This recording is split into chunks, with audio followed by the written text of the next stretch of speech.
हम लोग स्टार्ट करते हैं अपना फर्स्ट क्वेश्चन आज का। विच of the following is the correct observation for the reaction shown in the following setup. तो ये हमारे सेटअप दिया गया है, आपने एक्टिविटी एनसीईआरटी में पढ़ी होगी, मैग्नीशियम की एक्टिविटी है यहाँ पे।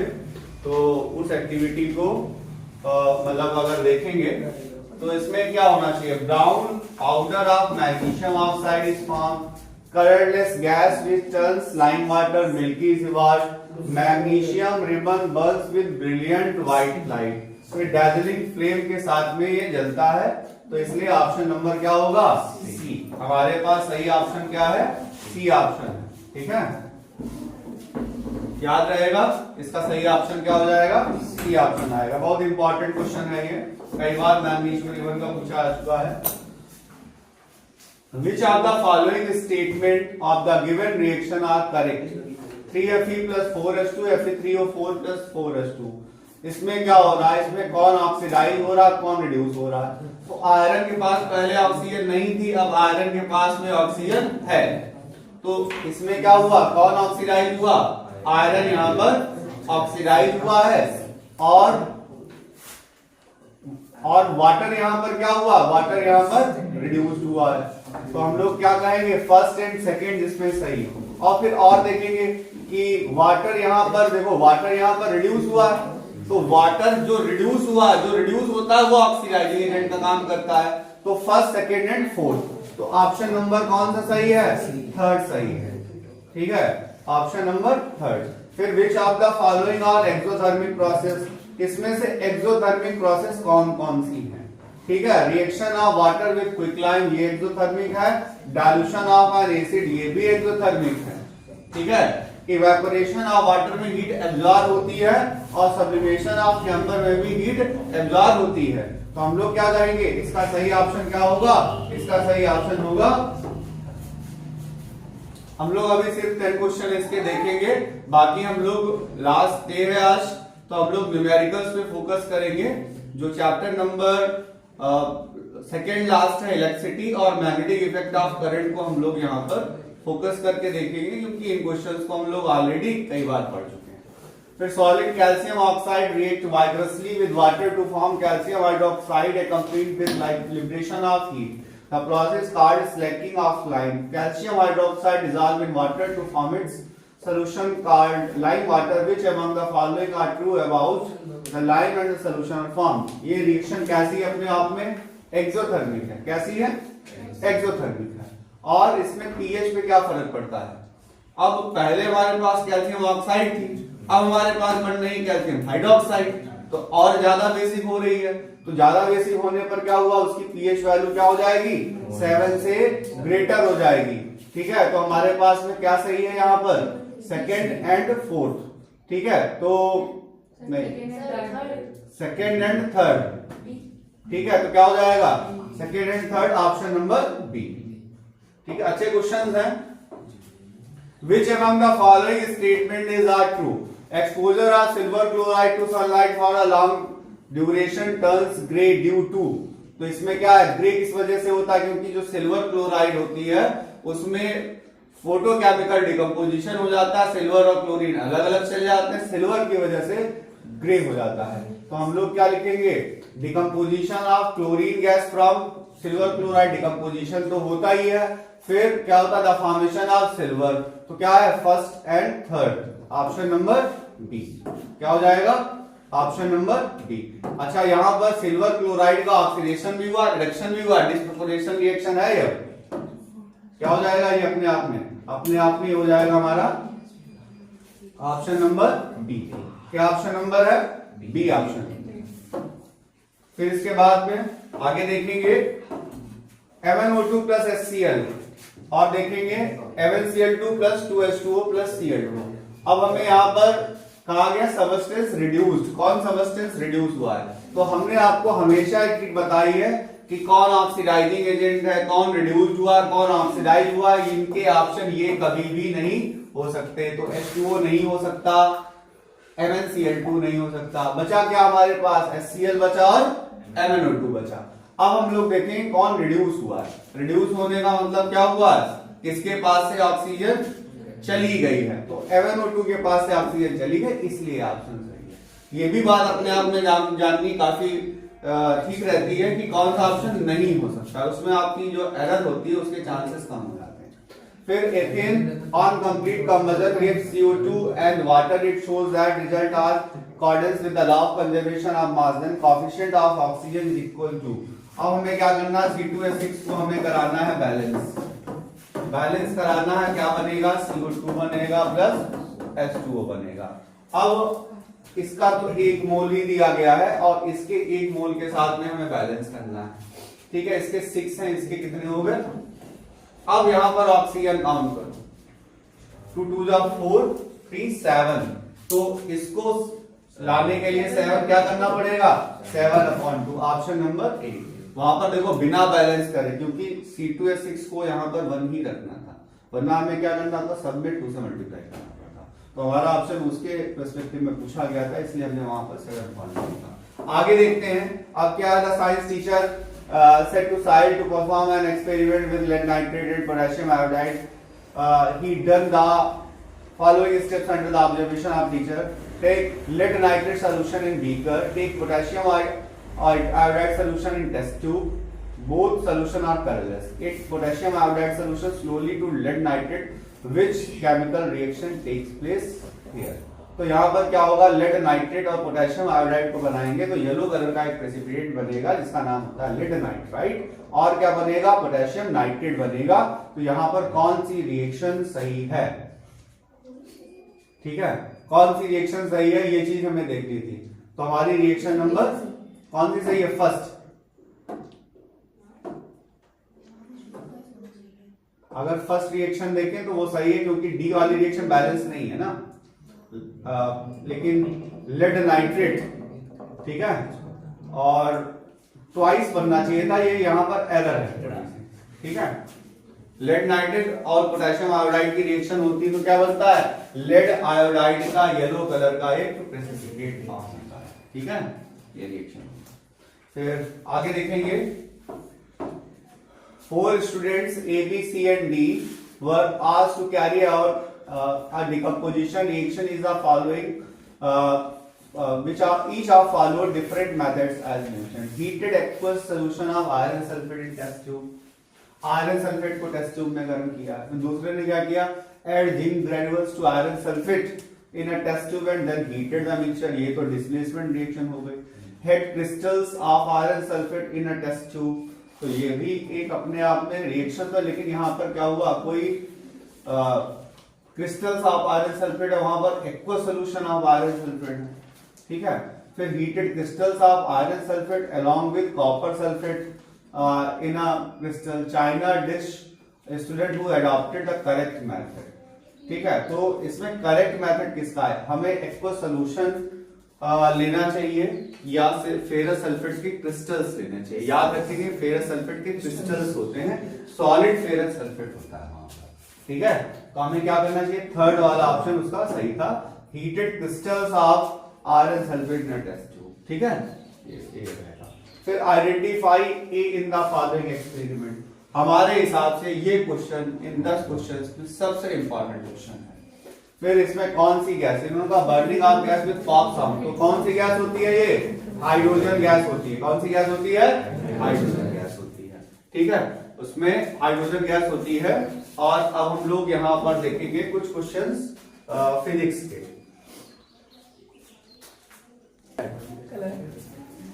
आगे देखेंगे फिजिक्स का थोड़ा सा पोर्शन हमें कराना था। तो to current flows between two charge bodies when they are connected if they have same potential. याद रखना, ये आपका ऑप्शन गलत हो सकता था, आपको लगता है ये ऑप्शन आपको लगता ही नहीं कि पोटेंशियल की वजह से करंट नहीं पास होगा। सेम पोटेंशियल अगर हुआ तो पोटेंशियल डिफरेंस कितना हुआ, 0। जब पोटेंशियल डिफरेंस अगर 0 हुआ तो चार्ज को डायरेक्शन ही नहीं मिलेगी, वो जाएगा कहां से, ठीक है। तो अगर सेम पोटेंशियल होगा तो चार्ज मूव नहीं होगा। What does the work done in moving charge q, work done का फार्मूला क्या होता है, q into v, ठीक है। Name the instrument used to measure potential difference and connected parallel, voltmeter, ठीक है। आगे बढ़ते हैं। The resistance of an ideal ammeter, ideal ammeter का रेजिस्टेंस कितना होता है, 0, और आइडियल वोल्टमीटर का होता है infinite. Continuous and closed path of electric circuit is called electric circuit कहते हैं इसको, क्लोज्ड पाथ को, ठीक है।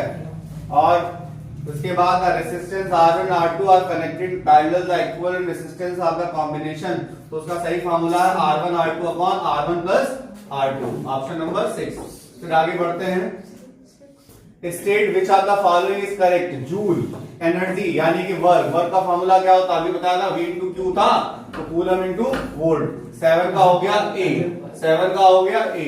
अब हम लोग आगे बढ़ेंगे, when a current of I ampere is passed through a resistance R of 40 seconds, then the amount of heat produced, H equals to क्या होता है, H equals to I, ध्यान देना, I square RT, H का formula क्या होता है, I square RT। फिर आगे बढ़ते हैं, consist of piece of wire made of metal of an alloy, lead and tin। lead और tin से कौन सा बनता है, lead और tin से, ठीक है, lead और tin से। वहां पर देखो फ्यूज वायर में क्या होता है, फ्यूज वायर में कॉपर वायर के ऊपर टिन की कोटिंग होती है, ठीक है, इलेक्ट्रिक प्लग बनता है। lead और tin से क्या बनता है, lead और tin से क्या बनता होगा, इनमें से फ्यूज, रेसिस्टर, ठीक है, फ्यूज है, रेसिस्टर है, स्विच है, याद रखना स्विच में बनते हैं।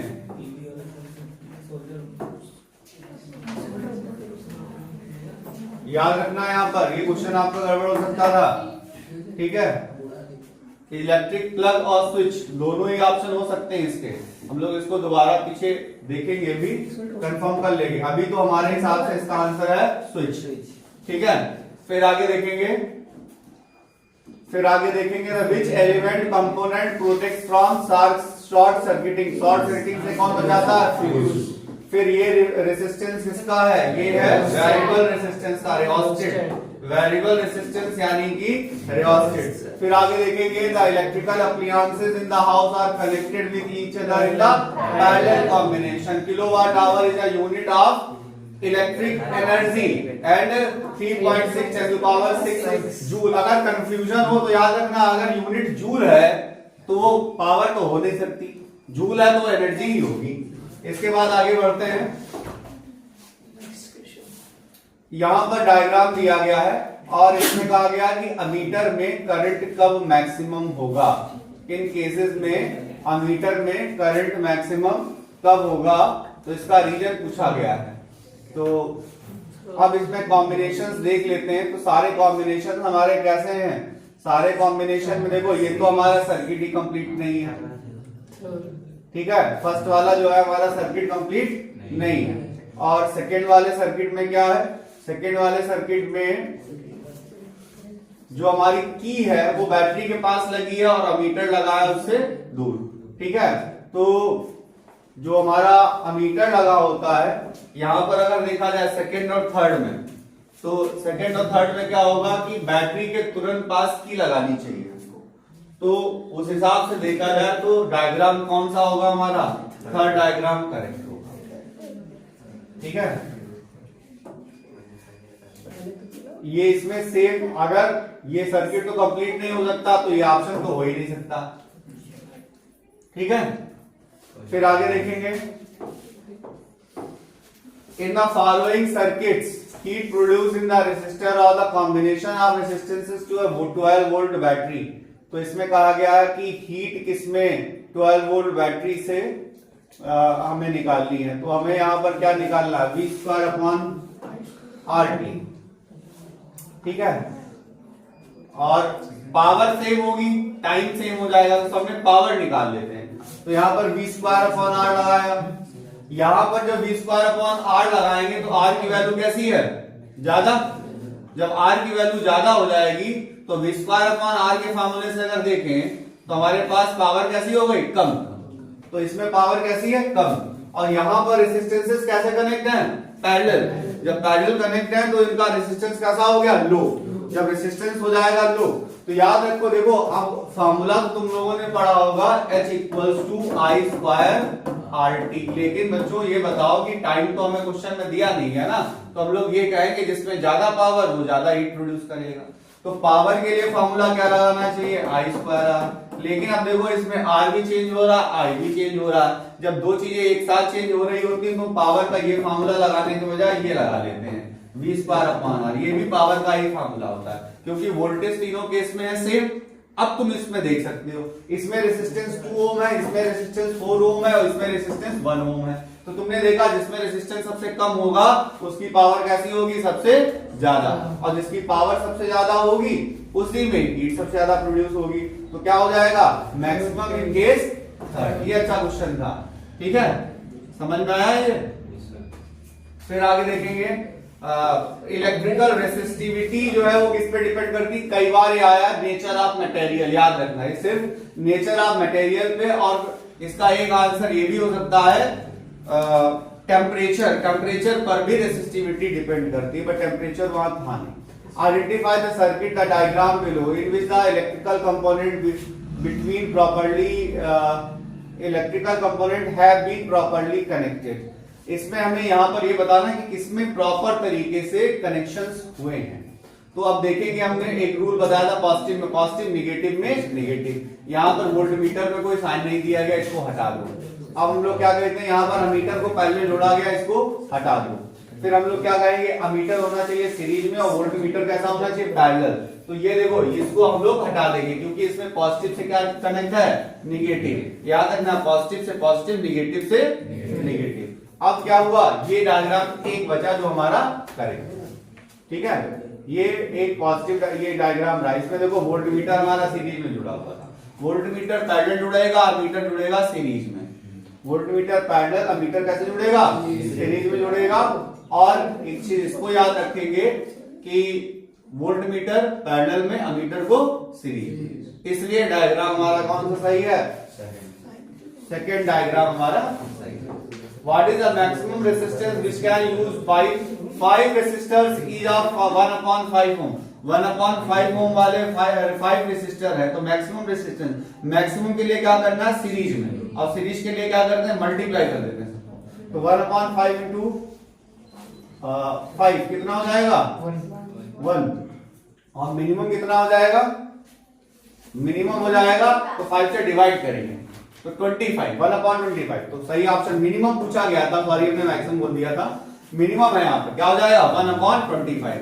तो याद रखना कि अगर हमें कुछ रेसिस्टर्स दिए जाए, उनसे कहा जाए इतने रेसिस्टर सीरीज में जोड़े गए तो मल्टीप्लाई कर दो, पैरेलल जोड़े गए क्या करेंगे, डिवाइड कर देंगे। मिनिमम पूछा जाएगा पैरेलल यानी कि डिवाइड करेंगे, मैक्सिमम पूछा जाएगा सीरीज यानी कि मल्टीप्लाई करेंगे।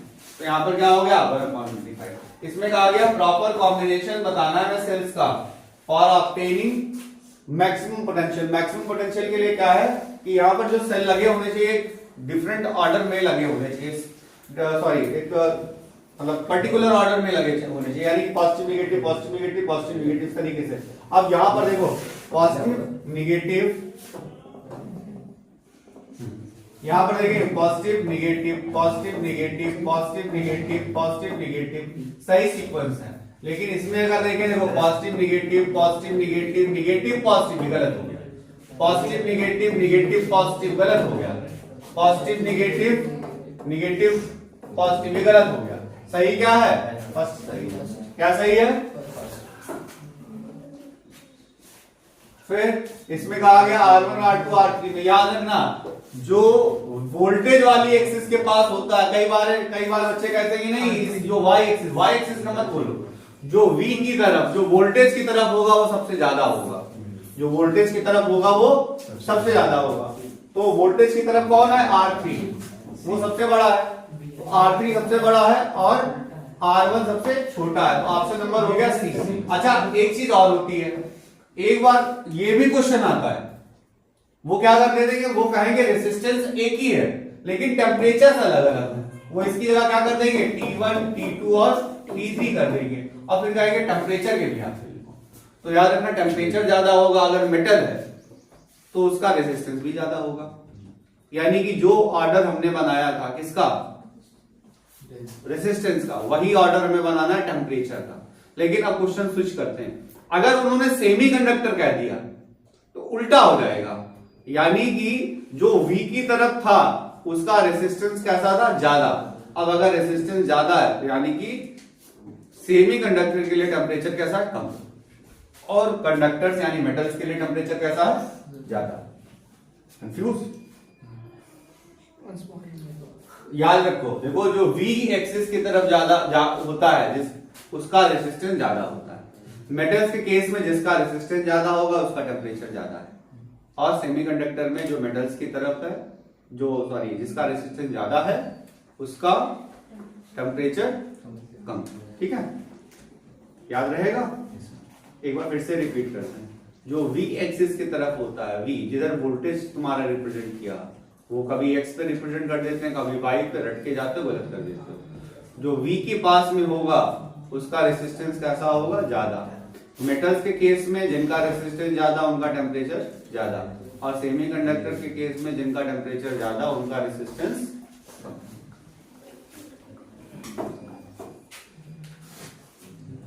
फिर आगे, if the current I through the resistor is increased by 100%, assume the temperature remains unchanged, the increasing in power। अब देखो इसमें करंट को 100% इंक्रीज किया गया। कितना परसेंट?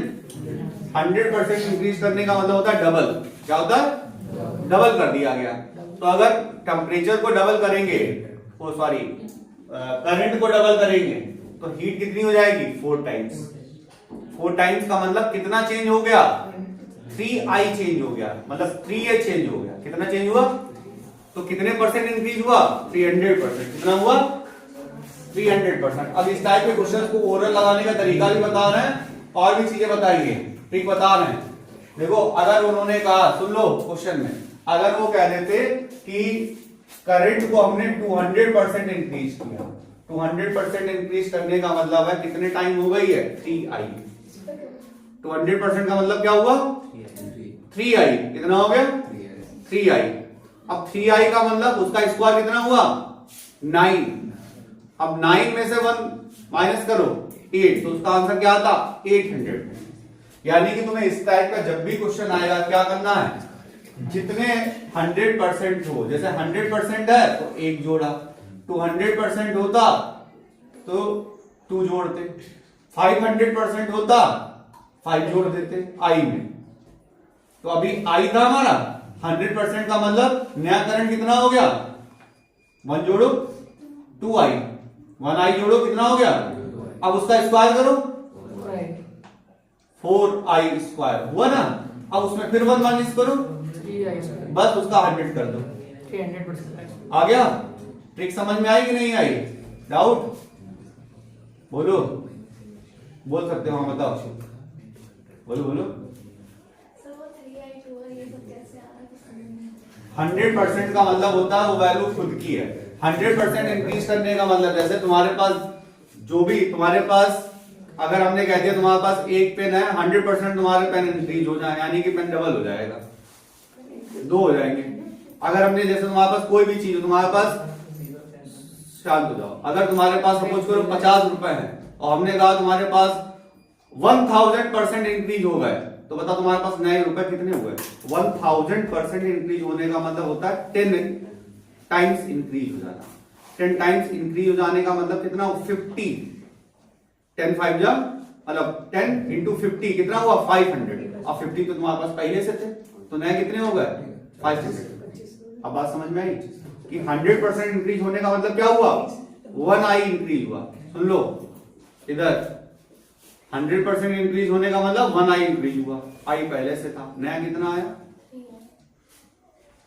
1i, 2i आया, उसका स्क्वायर 4i स्क्वायर। अच्छा पहले i स्क्वायर था, अब 4i स्क्वायर है हीट के फॉर्मूले में, तो चेंज कितना आया? 3i स्क्वायर, यानी कि 300%। ठीक है।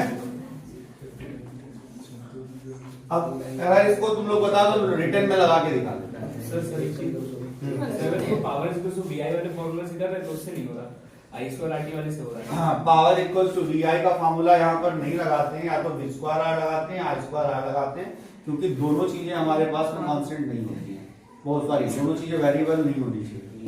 तुम लोग NCERT का क्वेश्चन नंबर 4 पढ़ोगे, जो 100 वाट वाला है क्वेश्चन है, उसमें अगर VI से लगाओगे तो आंसर ले पाओगे। The resistance will change if, इसमें क्या क्या कहा गया, क्या चेंज करने पर रेजिस्टेंस चेंज हो जाता है, आर आता है। फिर कहा गया electric circuit 3 incandescent bulb ABC rating 40 watt 60 watt 100 watt respectively are connected in parallel which of the following likely happen regarding their brightness। तो इसमें क्या होगा, अगर इन तीनों को सीरीज में जोड़ा गया तो सीरीज में जोड़ने पर क्या होगा, जिसकी पावर सबसे ज्यादा होगी वो सबसे ज्यादा ग्लो करेगा। क्यों, उसकी पावर सबसे ज्यादा है तो सबसे ज्यादा हीट ड्रॉ कर रहा होगा, सबसे ज्यादा मतलब करंट ड्रॉ कर रहा होगा, तो सबसे ज्यादा करंट ड्रॉ करेगा अगर, तो ब्रिलियंस भी कैसे होनी चाहिए, ज्यादा। तो हम लोग क्या करेंगे, तो bulb brightness of bulb C will be more than C की जो है ए की तो मैक्सिमम नहीं हो सकती, फिर इसमें क्या है, brightness of bulb B is more than that of A, second option. C का कोई रोल नहीं दिया गया, सी में कहा गया बी से कम है, जो कि हो नहीं सकता। भाई ये तो तुम लोग अपने आप एलईडी बल्ब घर में भी लाते हो ना, ठीक है, और घर में यूज करते हो, तो घर में यूज करने पर क्या पैरेलल कॉम्बिनेशन है वहां पे, लेकिन हम तुम लोगों को बताया जहां सीरीज हो चाहे पैरेलल, पावर का formula P equal to P1 plus P2 ही होता है, ठीक है। वो वाला बता दी, ये वाला ऊपर वाला उसको हम लगा के दिखा देना। H का फार्मूला क्या था, I स्क्वायर RT, ठीक है। अब ध्यान देना I डैश की वैल्यू कितनी हो गई, I प्लस 100% ऑफ I, यानी कि I प्लस 100/100 इंटू I, यानी कि I प्लस I, यानी कि अब H डैश की वैल्यू निकाली, कितना आ गया, I dash square into R into T, यानी कि 2I का square into R into T, यानी क्या कर लेंगे 4I स्क्वायर RT, यानी कि H 4H, H डैश कितना आया, अब डेल्टा H निकालेंगे, कितनी हीट चेंज हुई, 4H माइनस H, कितना आया 3H, परसेंटेज इंक्रीज कितना आएगा, 3H अपॉन H इंटू 100, कितना आया,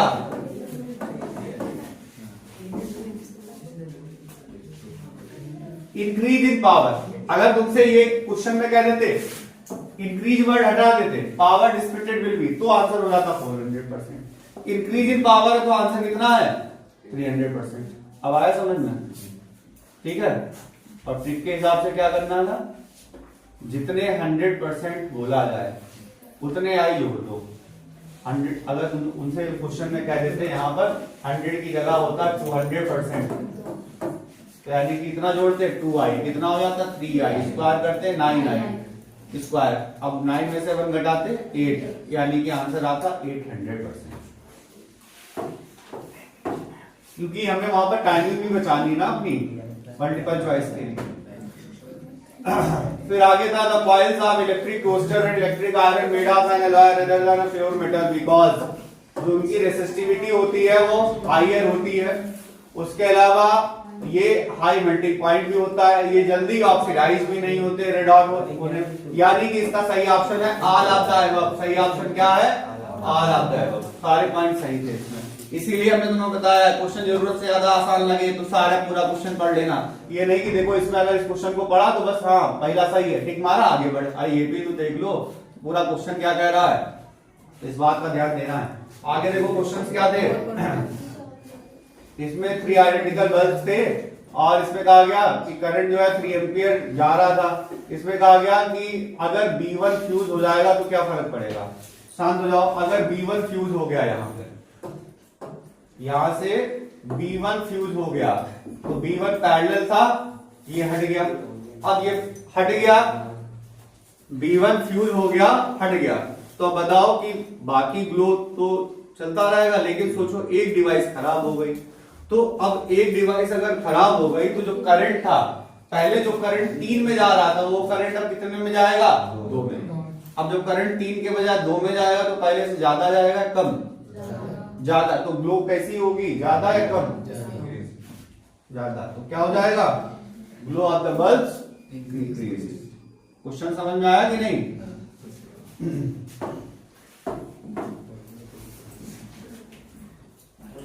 resistors, 1 ohm each, are connected in a triangle. The resistivity between any two terminals is, अगर 1 ohm वाले हैं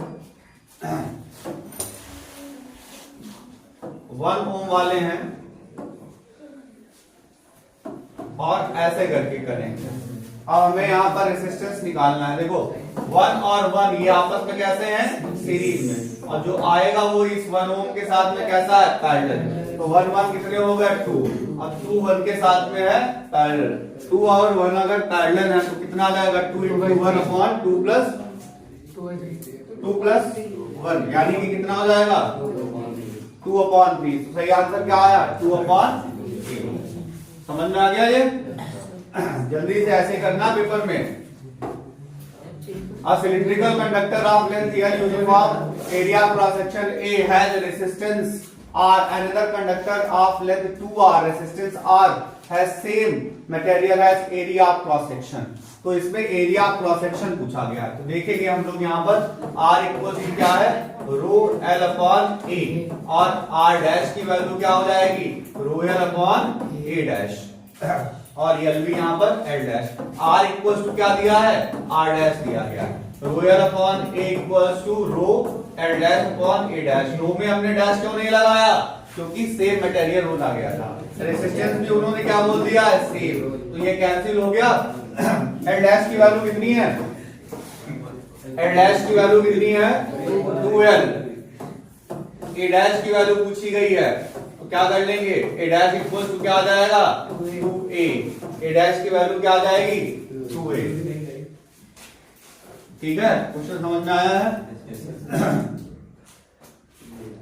जितनी हमारी क्वेश्चन की लगाने की स्पीड है उतनी ही तेज स्पीड अपने दिमाग की भी रखो। इस समय तुम्हारा प्रेजेंस ऑफ माइंड यहाँ पर होना चाहिए और कहीं नहीं होना चाहिए। ठीक है, सिर्फ क्वेश्चंस के बारे में देखो। तुम सोचो तुम्हारे आस पड़ोस में कोई बैठा ही नहीं है, तुम क्लासरूम में अपने आप को अकेले समझो और इस क्वेश्चन को, इन क्वेश्चंस को देखो। फिर कहा गया which of the following connections can be obtain the maximum resistance minimum resistance. Maximum कब होता है, सीरीज में, और मिनिमम कब होता है, पैरेलल।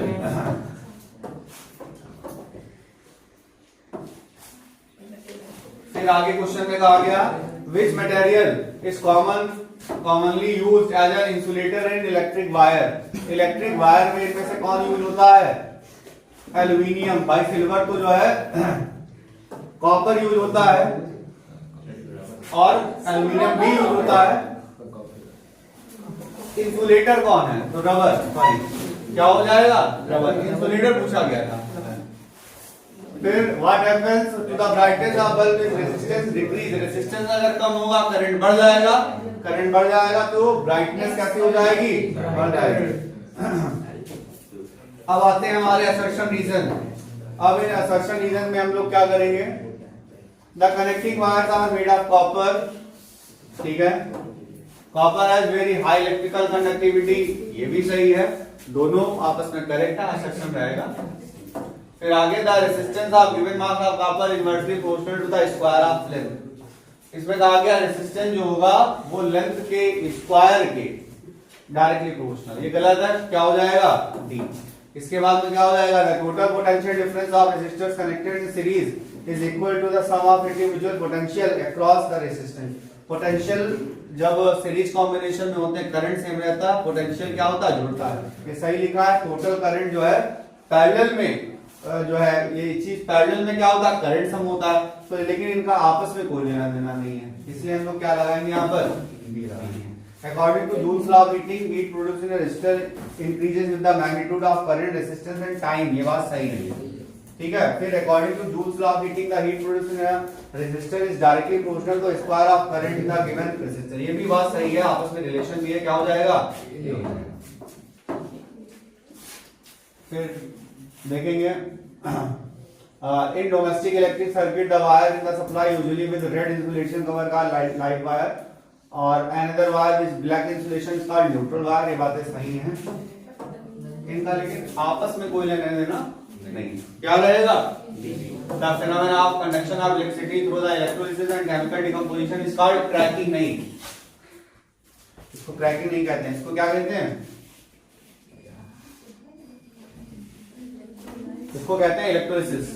फिर क्या था फिनोमेना ऑफ कंडक्ट, तो क्या हो जाएगा डी हो जाएगा, नीचे पढ़ने से कोई फायदा नहीं। ठीक 35 क्वेश्चन हम लोगों ने कर लिए हैं। 36 ठीक है, कितना मिनट हुआ 35 क्वेश्चन करने में? 35 minute.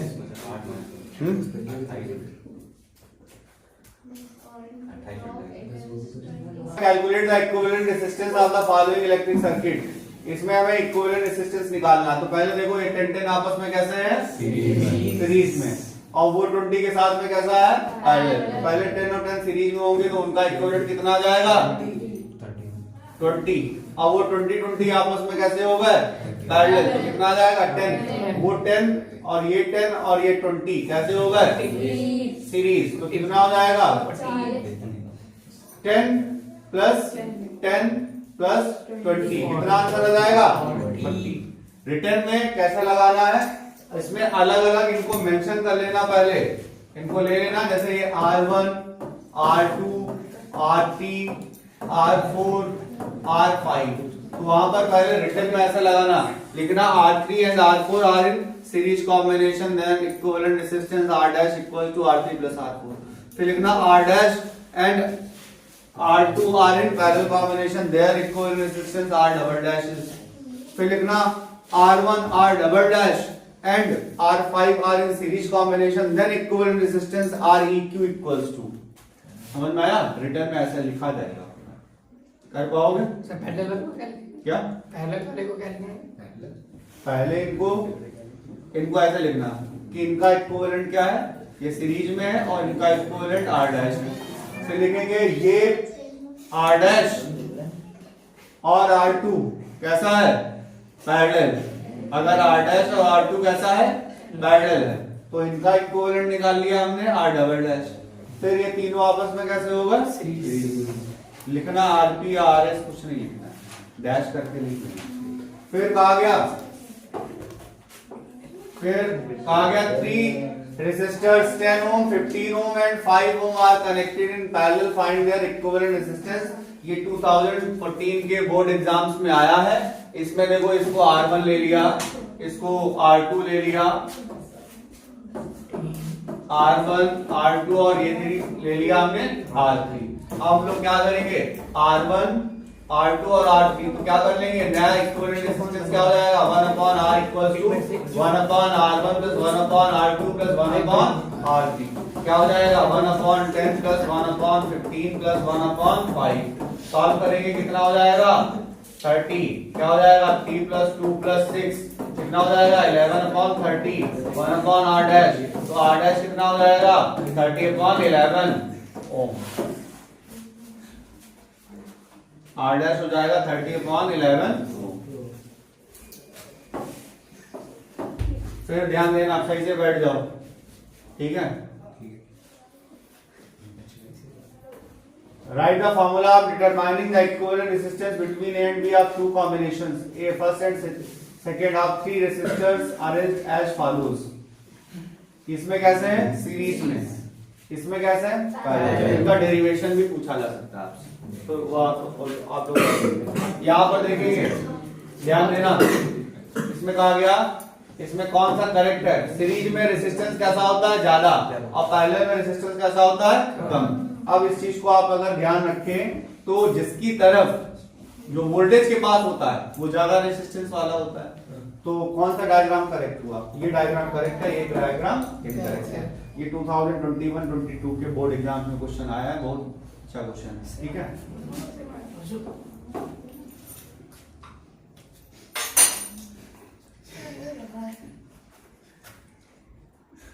In the circuit given below the R1 R2 R3 10 इसमें दिया गया है 10 ओम है, ये यहाँ पर ये गलत लिखा है। 10 ohm 20 ohm 30 ohm respectively which have been connected to a battery.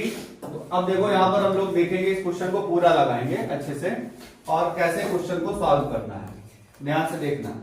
तो सबसे पहले हमने क्या किया? हमने देखा ये R1 R2 R3 दिए गए, तो हमने देखा कॉम्बिनेशन इनका कैसा है? तीनों का पैरेलल।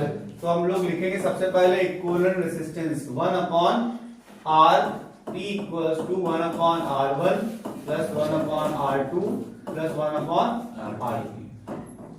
सॉल्व करने पर क्या आ गया 1/10 प्लस 1/20 प्लस 1/30। सॉल्व करने पर कितना हो गया 60।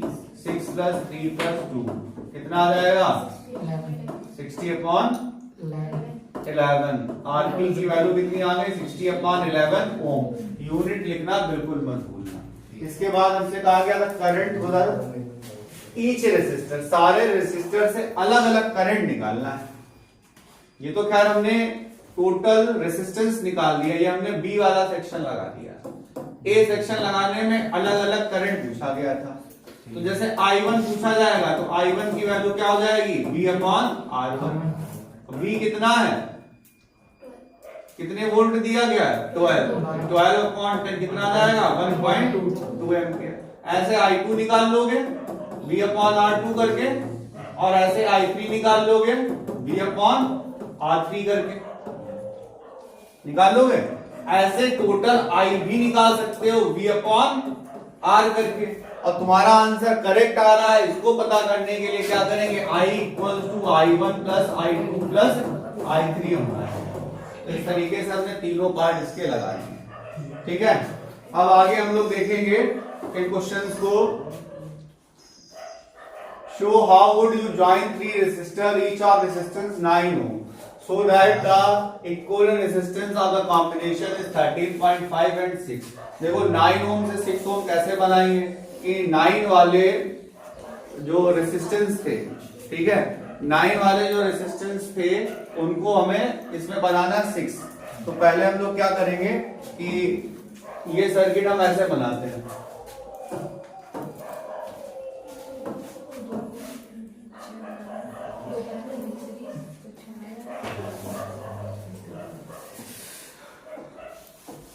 एक ये सर्किट बनाया,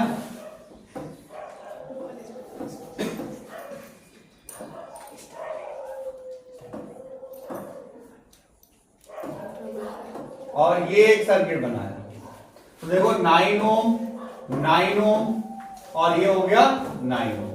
तो देखो 9 ओम अगर आपस में पैरेलल में है तो उनका रेसिस्टेंस कितना हो जाएगा 4.5। अब वो 4.5 9 के साथ कैसा है सीरीज में, तो कितना आ जाएगा 13.5। यानी कि जो सेकेंड डायग्राम है वो फर्स्ट क्वेश्चन का आंसर है। और जो फर्स्ट डायग्राम है, अब देखो 9 ओम आपस में कैसे हैं, तो उनका कितना हो गया 18। अब 18 9 के साथ में कैसा है पैरेलल, तो 18 × 9/18 प्लस 9। सॉल्व करने पर कितना हो गया 18 × 9/27। सॉल्व करेंगे 9 3 और 3 6 कितना आ गया 6 आ गया। तो यानी कि वो सेकंड वाले का आंसर ऐसे लगाएंगे। ठीक है, फिर how is the electric current related to the potential difference across the terminal, draw the level diagram to verify this relationship. इसमें कहा गया है कि हमें बताना है कि इनका आपस में कैसा रिलेशन है। तो याद रखना ये डायरेक्टली प्रोपोर्शनल कैसे है, और ये इससे कौन सा लॉ एसोसिएटेड है ओम्स लॉ।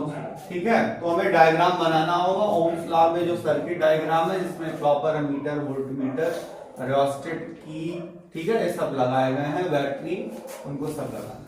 अच्छा, कौन सी डिवाइस होती है जो पोटेंशियल डिफरेंस को मेंटेन करती है, सेल और बैटरी। ये नहीं डिवाइस देखा पोटेंशियल डिफरेंस देखा वोल्टमीटर मार दिया। एनसीईआरटी का क्वेश्चन है कौन, ठीक है, कौन सा क्वेश्चन मतलब क्या है, कौन सी डिवाइस जो पोटेंशियल डिफरेंस को मेंटेन करती है और कौन मेजर करती है वोल्टमीटर। फिर इसमें कहा गया why should a meter have low resistance. Meter जुड़ता है सीरीज कॉम्बिनेशन में, और अगर इसका रेजिस्टेंस हाई होगा तो मोस्ट ऑफ द करंट किससे पास हो जाएगा अमीटर से, तो एक्चुअल रीडिंग फाइंड आउट नहीं हो पाएगी। उसके बाद 2VI graph A and B, इसमें सीरीज और पैरेलल दिएगा, कौन सीरीज है कौन पैरेलल है। याद रखना अभी कराया जो वोल्टेज के पास वाला होता है उसका रेजिस्टेंस ज्यादा होगा, जो वोल्टेज के पास होगा उसका रेजिस्टेंस कैसा होगा ज्यादा। तो ये क्या हो गया, ये हो गया RS और ये क्या हो गया RP। सीरीज वाला जो होगा वो ज्यादा होगा और जो ज्यादा होगा वोल्टेज के पास होगा। ठीक है, इसके बाद आगे अब ध्यान देना, इक्विवेलेंट रेजिस्टेंस निकालना है, ठीक है। इक्विवेलेंट रेजिस्टेंस निकालना है आर्म ए का मतलब सिर्फ ये है, ये नहीं कि बस इक्विवेलेंट बोला तो सब सॉल्व ही करने लगे, पूरा क्वेश्चन देख लो। आर्म ए का बताना था 5, 15 और 20 सीरीज में है, कितना आ जाएगा 40 ओम, कितना आंसर आ जाएगा 40 ओम। फिर इसमें कहा गया बी और सी के बीच में कौन सा है, बी और सी में हमसे पूछा गया है, ठीक है। बी पॉइंट यहाँ पे है, मतलब बी यहाँ पे है, सी पॉइंट यहाँ पे है, इनके बीच में इक्विवेलेंट पूछा गया है। तो अब देखो 5, 10, 15 ये आपस में कैसा है 30, और यहाँ पर 10, 20, 30 कितना हो गया 60, और 60 और 30 आपस में कैसे हैं, 60 और 30 आपस में पैरेलल कॉम्बिनेशन में, और 60 और 30 अगर आपस में पैरेलल कॉम्बिनेशन में हो जाएंगे तो हमारा आंसर कितना आ जाएगा 20 ओम। इसका आंसर कितना आ गया 20 ओम। फिर कहा गया determine the current that flows through the ammeter, ammeter है यहाँ पर, तो उसके लिए हमें ये वाला 20 ये वाला 40 आपस में कैसा ले जाना पड़ेगा सीरीज में। तो 20 और 60 आपस में कैसा है सीरीज कॉम्बिनेशन, तो कितना आंसर आ जाएगा 60। अब 60 और फिर उसके बाद में टोटल करंट निकालने के लिए I equals to V upon R, यानी क्या हो जाएगा 6 अपॉन 60, यानी कि 0.1 एम्पियर हमारा आंसर, ठीक है। इसके बाद आगे बढ़ते हैं, determine the current that flows in the ammeter when the arm be withdrawn from the circuit. इसमें कहा गया अगर मान लो इसको हम सर्किट से हटा लेते, सुनो क्वेश्चन में, अगर इस आर्म को हटा लेते तो हमारा आंसर क्या होता, अगर इस आर्म को हम लोग हटा लेते तो फिर ये कॉम्बिनेशन सीरीज हो जाता, कैसा हो जाता सीरीज में। तो यहाँ पर 5, 15 और 20 क्या थे, कितने ओम थे यहाँ पर 40, और ये क्या था 60 और 50 कितने हो जाते 100। अब हमारा इक्वल रेजिस्टेंस 100 और हमारा करंट कितना हो जाता 0.06, कितना आ जाता 0.06 एम्पियर आ जाता, ठीक है, याद रखना। सीरीज सर्किट की डिसएडवांटेज क्या है, सबसे बड़ी चीज कि सीरीज सर्किट में रेजिस्टेंस इतना हाई हो जाता है कि करंट बहुत कम ड्रॉ हो पाता, जो हमारी डिवाइसेस होती हैं वो ऑपरेट नहीं हो पाती। दूसरी बात, एक भी डिवाइस खराब होने पर क्या हो जाता है, वहां का करंट जीरो हो जाता है, जो सब जगह करंट कितना कर देता है जीरो कर देता है। इसलिए हमें क्या करना है कि एक साथ ही सारी डिवाइसेस ऑन होगी, एक साथ ही सारी डिवाइसेस ऑफ होंगी।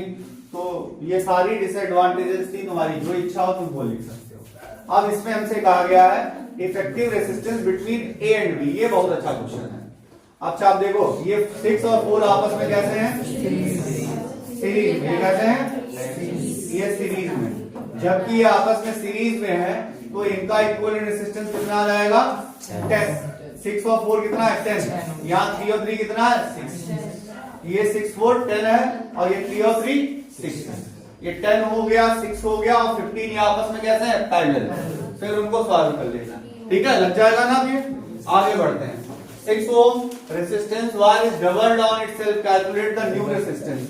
इसमें कहा गया इस वायर को डबल कर लेते हैं। डबल करने का मतलब क्या हुआ, लेंथ हो गई हाफ और एरिया हो गया डबल, एरिया डबल हो गई और लेंथ हो गई half. Resistance is inversely proportional to length, यानी कि लेंथ अगर हाफ हो गई तो रेजिस्टेंस भी हाफ हो गया, और एरिया भी क्या है इनवर्सली प्रोपोर्शनल, तो एरिया डबल हो गया तब भी फिर हाफ हो गई, तो यानी कि रेजिस्टेंस पहले से कैसा हो जाएगा 1/4, रेजिस्टेंस कैसा हो जाएगा 1/4। हाँ डायरेक्टली बोला हमने, एरिया से इनवर्सली बोला, ठीक है। डबल्ड का मतलब क्या हुआ, अगर इसमें कहा गया डबल डाउन इटसेल्फ, अपने आप पे डबल कर दिया जाता है, खींच के अगर डबल किया जाएगा तो इसका आंसर उल्टा हो जाएगा, खींच के अगर डबल करेंगे तो क्या हो जाएगा लेंथ डबल हो जाएगी, एरिया अप हो जाएगा, तो आंसर 4 टाइम आएगा। यहाँ पर आंसर कैसा हो गया R/4 आ गया। फिर इसमें कहा गया 3 resistor 2 ohm connected in such a way total resistance 3 ohm. 2 ohm वाले 3 रेजिस्टर्स को कैसे जोड़ा जाए कि ओवरऑल रेजिस्टेंस हमारा 3 ओम आ जाए। तो क्या करेंगे 2 को पहले जोड़ दिया, 1 आया, उसको 2 के साथ सीरीज ठीक है, डायग्राम भी बनाया था। इसके बाद अगला क्वेश्चन देखेंगे, इसमें डायग्राम बनाना है, 3 सेल्स हैं 2 वोल्ट के और एक कॉम्बिनेशन है 3 रेसिस्टर्स का 10 ओम 20 ओम 30 ओम, ये पैरेलल है। प्लग की लगानी है, अमीटर लगाना है और सब सीरीज में, ठीक है। अब ध्यान देना है, सर्किट पे ध्यान देना है।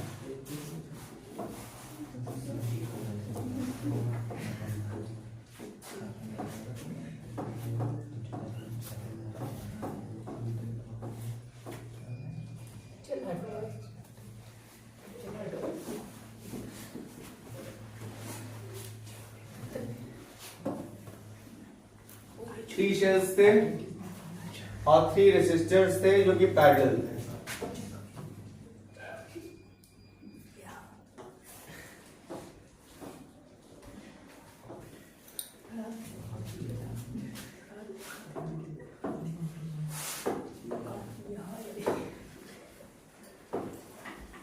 यहां पर अमीटर पॉजिटिव में पॉजिटिव, निगेटिव में निगेटिव।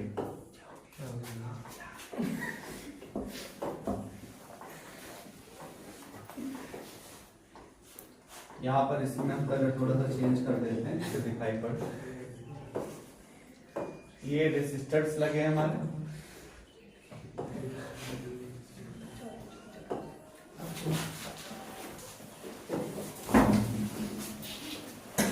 तुम इधर बैठो, आके उठो,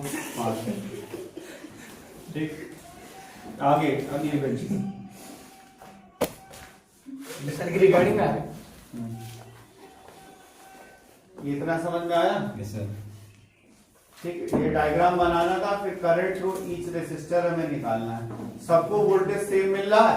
देखो ये कितने वोल्ट वाले थे, 2 वोल्ट 2 वोल्ट 2 वोल्ट, कितना हो जाएगा 6 वोल्ट हो जाएगा, जबकि इसमें हो जाएगा 6 वोल्ट। अब सबको 6 वोल्ट मिल रहा है, तो ये हमारा रेजिस्टेंस था 10 ओम, यहाँ पर था 20 ओम, यहाँ पर था 30 ओम। तो हम लोग क्या करेंगे, 10 और यहाँ पर क्या है 2 and 2 and 2, ये क्या है सीरीज, वो ये मतलब ये सेल्स आपस में जुड़े हुए हैं, तो ये हो गया 6 वोल्ट और यहाँ पर है 10 ओम। तो हम लोग क्या कर लेंगे, 6 डिवाइडेड बाई 10 कितना हो जाएगा 0.6। तो अगले वाले में हो जाएगा 0.3, अगले वाले में हो जाएगा 0.2, ठीक है। फिर पूछा गया टोटल करंट, तीनों को आपस में जोड़ देंगे, टोटल इफेक्टिव रेजिस्टेंस, तीनों पैरेलल है, सॉल्व कर लेंगे, ठीक है। कर लोगे अभी? फिर इसमें डायग्राम में हमें बनाना पैरेलल कॉम्बिनेशन का डेरिवेशन है, आप कर लेंगे अपने आप। फिर इसमें कहा गया in a circuit 2 resistors 12 ohm are joined in a parallel to 6 volt battery, find out the current in the battery, current drawn from the battery. याद रखना ये कैसे जुड़े हैं, ये पैरेलल जुड़े हुए हैं, पैरेलल जुड़े हुए हैं 12 ओम ईच। तो इसमें करंट कितना हो जाएगा, इसको भी वोल्टेज 6 वोल्ट का मिलेगा और इसको भी वोल्टेज कितना, दूसरे वाले 12 ओम को भी 6 का मिलेगा, तो इसमें 2 एम्पियर, दूसरे वाले में 2 एम्पियर, तो टोटल करंट कितना हुआ 4 एम्पियर। या इसको ऐसे लगा सकते हो कि 12 ओम वाले पैरेलल जुड़े, तो नया रेजिस्टेंस कितना आया 6 ओम और यहाँ कितना है 6, तो कितना आंसर आया 1 एम्पियर, ठीक है। चाहे ऐसे लगा लो, मतलब सॉरी यहाँ पर शायद हमने 2 बोल दिया था, 2 नहीं, वहां पर 0.5 था।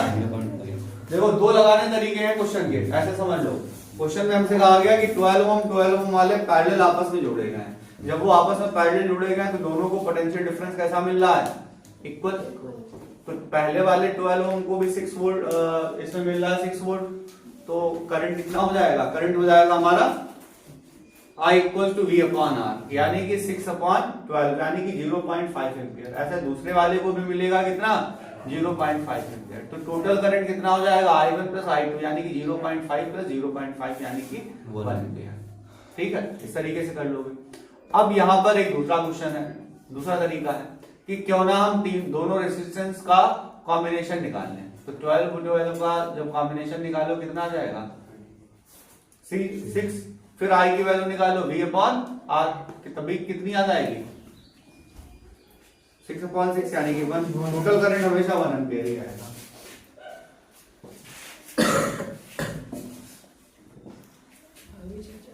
इसमें कहा गया किसी कॉम्बिनेशन में R equal to R1 plus R2 plus R3 है, तो कैसा कॉम्बिनेशन है वहां का? सीरीज कॉम्बिनेशन है। फिर हमें इक्विवेलेंट रेजिस्टेंस आप निकालना 6 ओम 9 ओम 18 ओम का पैरेलल में सॉल्व कर लेना 6 9 18, ठीक है। इसका रेजिस्टेंस कितना आ जाएगा? इसका आ जाएगा तुम्हारा 3 2 1 1/3 3 ओम आ जाएगा इसका, ठीक है। ये सारे बोर्ड्स में आए हुए क्वेश्चन है, सारे PYQ हैं। इस क्वेश्चन को अब आप लगा लेंगे अगर आपने क्वेश्चंस कुछ प्रैक्टिस की है। 3 ओम 4 ओम 6 ओम ये आपस में कैसा है? पैरेलल। वोल्ट मीटर की रीडिंग कितनी होगी? 6 वोल्ट। अब मीटर की रीडिंग निकालनी है तो पहले हम लोग क्या करेंगे? 3 4 और 6 को आपस में पैरेलल में जोड़ेंगे। 1/3 प्लस 1/4 प्लस 1/6, तो सॉल्व करने पर कितना हो जाएगा? 2 प्लस मतलब 24 आएगा इनका, नहीं 24 हाँ 12 आ जाएगा। तो क्या हो जाएगा? 4 3 और 2 कितना हो जाएगा? 4 3 2 4 3 2 को अगर ऐड करोगे तो 9/12 उल्टा करो 12/9, तो इक्विवेलेंट रेजिस्टेंस कितना है? 12/9। अब 12/9 में अगर हम लोग क्या करेंगे? 6 वोल्ट से डिवाइड कराएंगे तो यानी कि 9 ऊपर चला जाएगा, 12 नीचे आ जाएगा, ठीक है। आंसर निकाल लेना। फिर क्या हो जाएगा? अब यहाँ पर डेरिवेशंस है। अब इस टाइप के क्वेश्चंस में हम लोग हीटिंग डिवाइसेस के क्वेश्चंस पे चलते हैं सीधे। इसमें कहा गया the resistance of each resistor is reduced to half of its initial value if the parameters of electric circuit remains unaltered the amount of heat produce will be. अच्छा, इसमें कहा गया सारे जो रेजिस्टेंसेस थे उनको हाफ कर दिया गया, ठीक है। अगर रेजिस्टेंस को अगर हमने हाफ कर दिया तो करंट कैसा हो गया? डबल। तो उससे नहीं आएंगे, हम लोग क्या कर लेंगे? तो इसमें कहा गया अमाउंट ऑफ हीट पर क्या फर्क पड़ेगा? हीट का फार्मूला हमने कहा था ऐसे टाइप के क्वेश्चंस में v²/r × t लगाया। पहले v²/r × t था, h डैश की वैल्यू क्या हो गई? r dash. अब इसमें क्या कर दिया गया? हाफ कर दिया गया। हाफ का मतलब r/2 पर पहुंच गया, कितना आ गया? 2h। कितने टाइम हो गई? नहीं, कितने टाइम्स हो गई? 2 टाइम्स। ये लगाने का तरीका है, क्वेश्चन लगाने का तरीका। फिर क्या कहेंगे? The resistance of resistor reduce to half of initial value it doing so the parameters of the, ये तो सेम क्वेश्चन है, ठीक है। दोनों क्वेश्चन कैसे हैं? सेम है ना, बस ईयर अलग अलग है, इसीलिए इनको कहा जाता है PYQ यानी कि प्रीवियस ईयर क्वेश्चन, जो कि रिपीट होते हैं, ठीक है।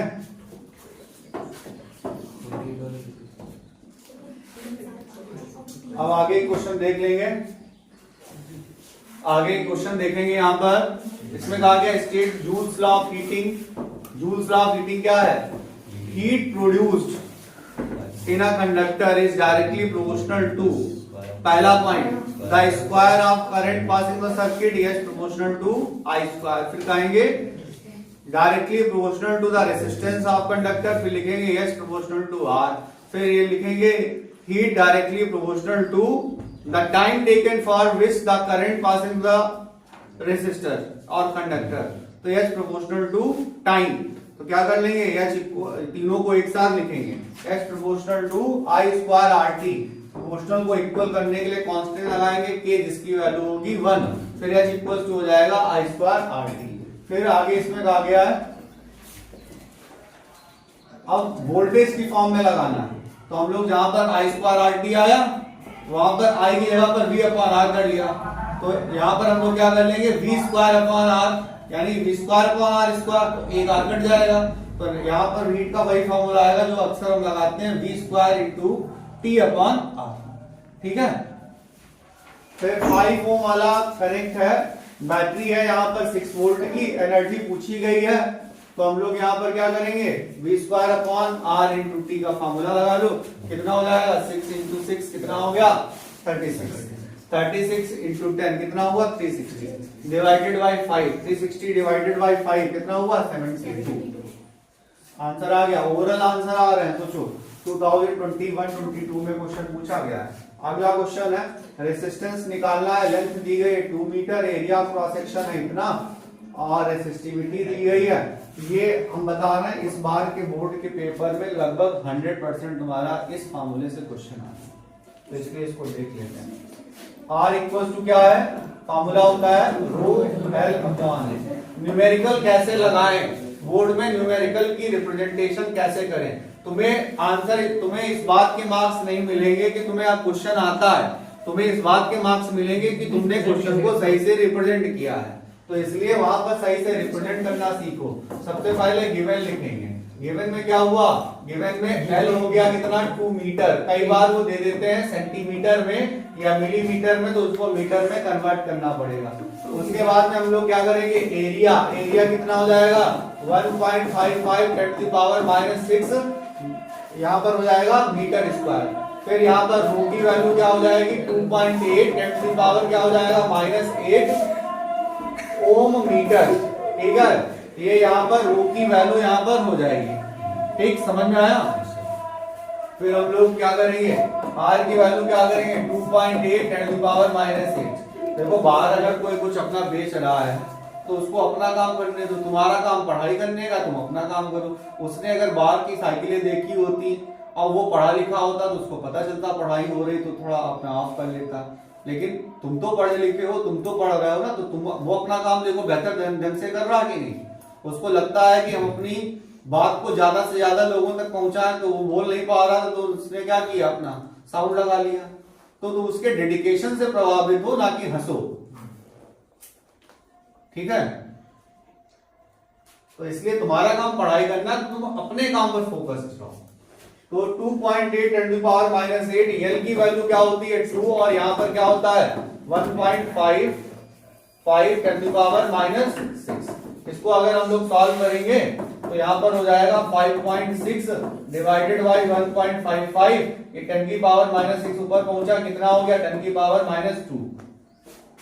अब यहां पर हम लोग डिवाइड करा लेंगे और डिवाइड कराने पर वैल्यू निकल आएगी। अगर हम लोग इसको पूरा लगा भी लेते हैं, चलो ये इस तरीके से डेसिमल हटा दिए। ठीक, 155 और उधर है 5,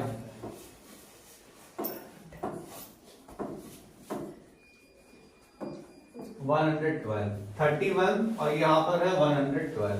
तो हम लोग इसको सॉल्व करेंगे। 31 4 जा 92, 10 बचा, फिर 4 जा 92, फिर क्या हुआ 8 आया, तो 31 अप्रॉक्स में अगर देखा जाए तो 4.43 10 की पावर -2, यानी कि 0.44 ओम अप्रॉक्स में लिख देंगे, कितना आंसर आ जाएगा हमारा। ठीक है, क्वेश्चन समझ में आया। अगर ये समझ में आया है तो इसके बाद में अगला क्वेश्चन जो कि है तुम्हारा, इसमें कहा गया, ये थोड़ा सा कॉन्सेप्चुअल क्वेश्चन है, एनसीईआरटी का है। Why are alloys preferred for over pure metals to make heating devices on electric heating devices. इसमें कहा गया कि पॉइंट वाइज, देखो पॉइंट वाइज आंसर लिखना। पहला point, alloys have high resistance due to which as पर Joule's law they produces large amount of heat. लेकिन बस यही आंसर नहीं है, दूसरा पॉइंट डालना, they have very high melting and boiling point. High melting point, अभी यहाँ पर बॉइलिंग से कोई मतलब ही नहीं है, हाई मेल्टिंग पॉइंट, उनका मेल्टिंग पॉइंट हाई होगा। इससे क्या फर्क पड़ेगा कि अगर हीट जनरेट भी हो जाएगी तब भी वो पिघलेंगे नहीं। तीसरा पॉइंट है कि वो इजीली ऑक्सीडाइज नहीं होते। तो पॉइंट वाइज आंसर लिखोगे तो ज्यादा आंसर हो। अब जैसे एक बच्चे ने क्या किया, बोर्ड में लंबी सी कहानी लिखी, और एक बच्चे ने क्या लिखा, पहला पॉइंट डाला alloys have high melting point rather than pure metal, दूसरा एंड एज पर Joule's law they produces large amount of heat. अब दूसरा पॉइंट लिखेंगे उसमें they have high melting and boiling point. तीसरा पॉइंट लिखेंगे they do not easily oxidize and burn. अगर 3 point में लिख दिए तुमने, कम टाइम भी मिला और मार्क्स भी फुल मिले। ठीक है, ऐसे लिखना है हमको। फिर अगला है मैथमेटिकल एक्सप्रेशन लिखना है, joules law of heating effect का कर लोगे। फिर इसमें कंप्यूट द हीट जनरेटेड। इस क्वेश्चन को अब देखो, कुछ लोग ऐसे लगाते हैं, वो यहाँ पर क्या करते हैं, यहाँ पर चार्ज दिया गया है और टाइम दिया गया है, सुनना, चार्ज दिया है टाइम दिया गया, वो लोग क्या करेंगे, चार्ज दिया गया टाइम दिया गया, वो वहां पर करंट निकालेंगे, और करंट निकालने के बाद में वो यहाँ पर वोल्टेज दिया गया, करंट दिया गया, रेसिस्टेंस निकालेंगे, फिर H equal to I square RT का फॉर्मूला लगा देंगे। लेकिन जो स्मार्ट बच्चे हैं वो क्या करेंगे, वो यहाँ पर पहले वर्क डन निकालेंगे। W इक्वल टू क्या होता है V इंटू 96, यहाँ पर हो जाएगा 40 इंटू 96,000। तो हम लोग सॉल्व कर लेंगे। तो कितना हो जाएगा 3.84 10 की पावर 5 जूल,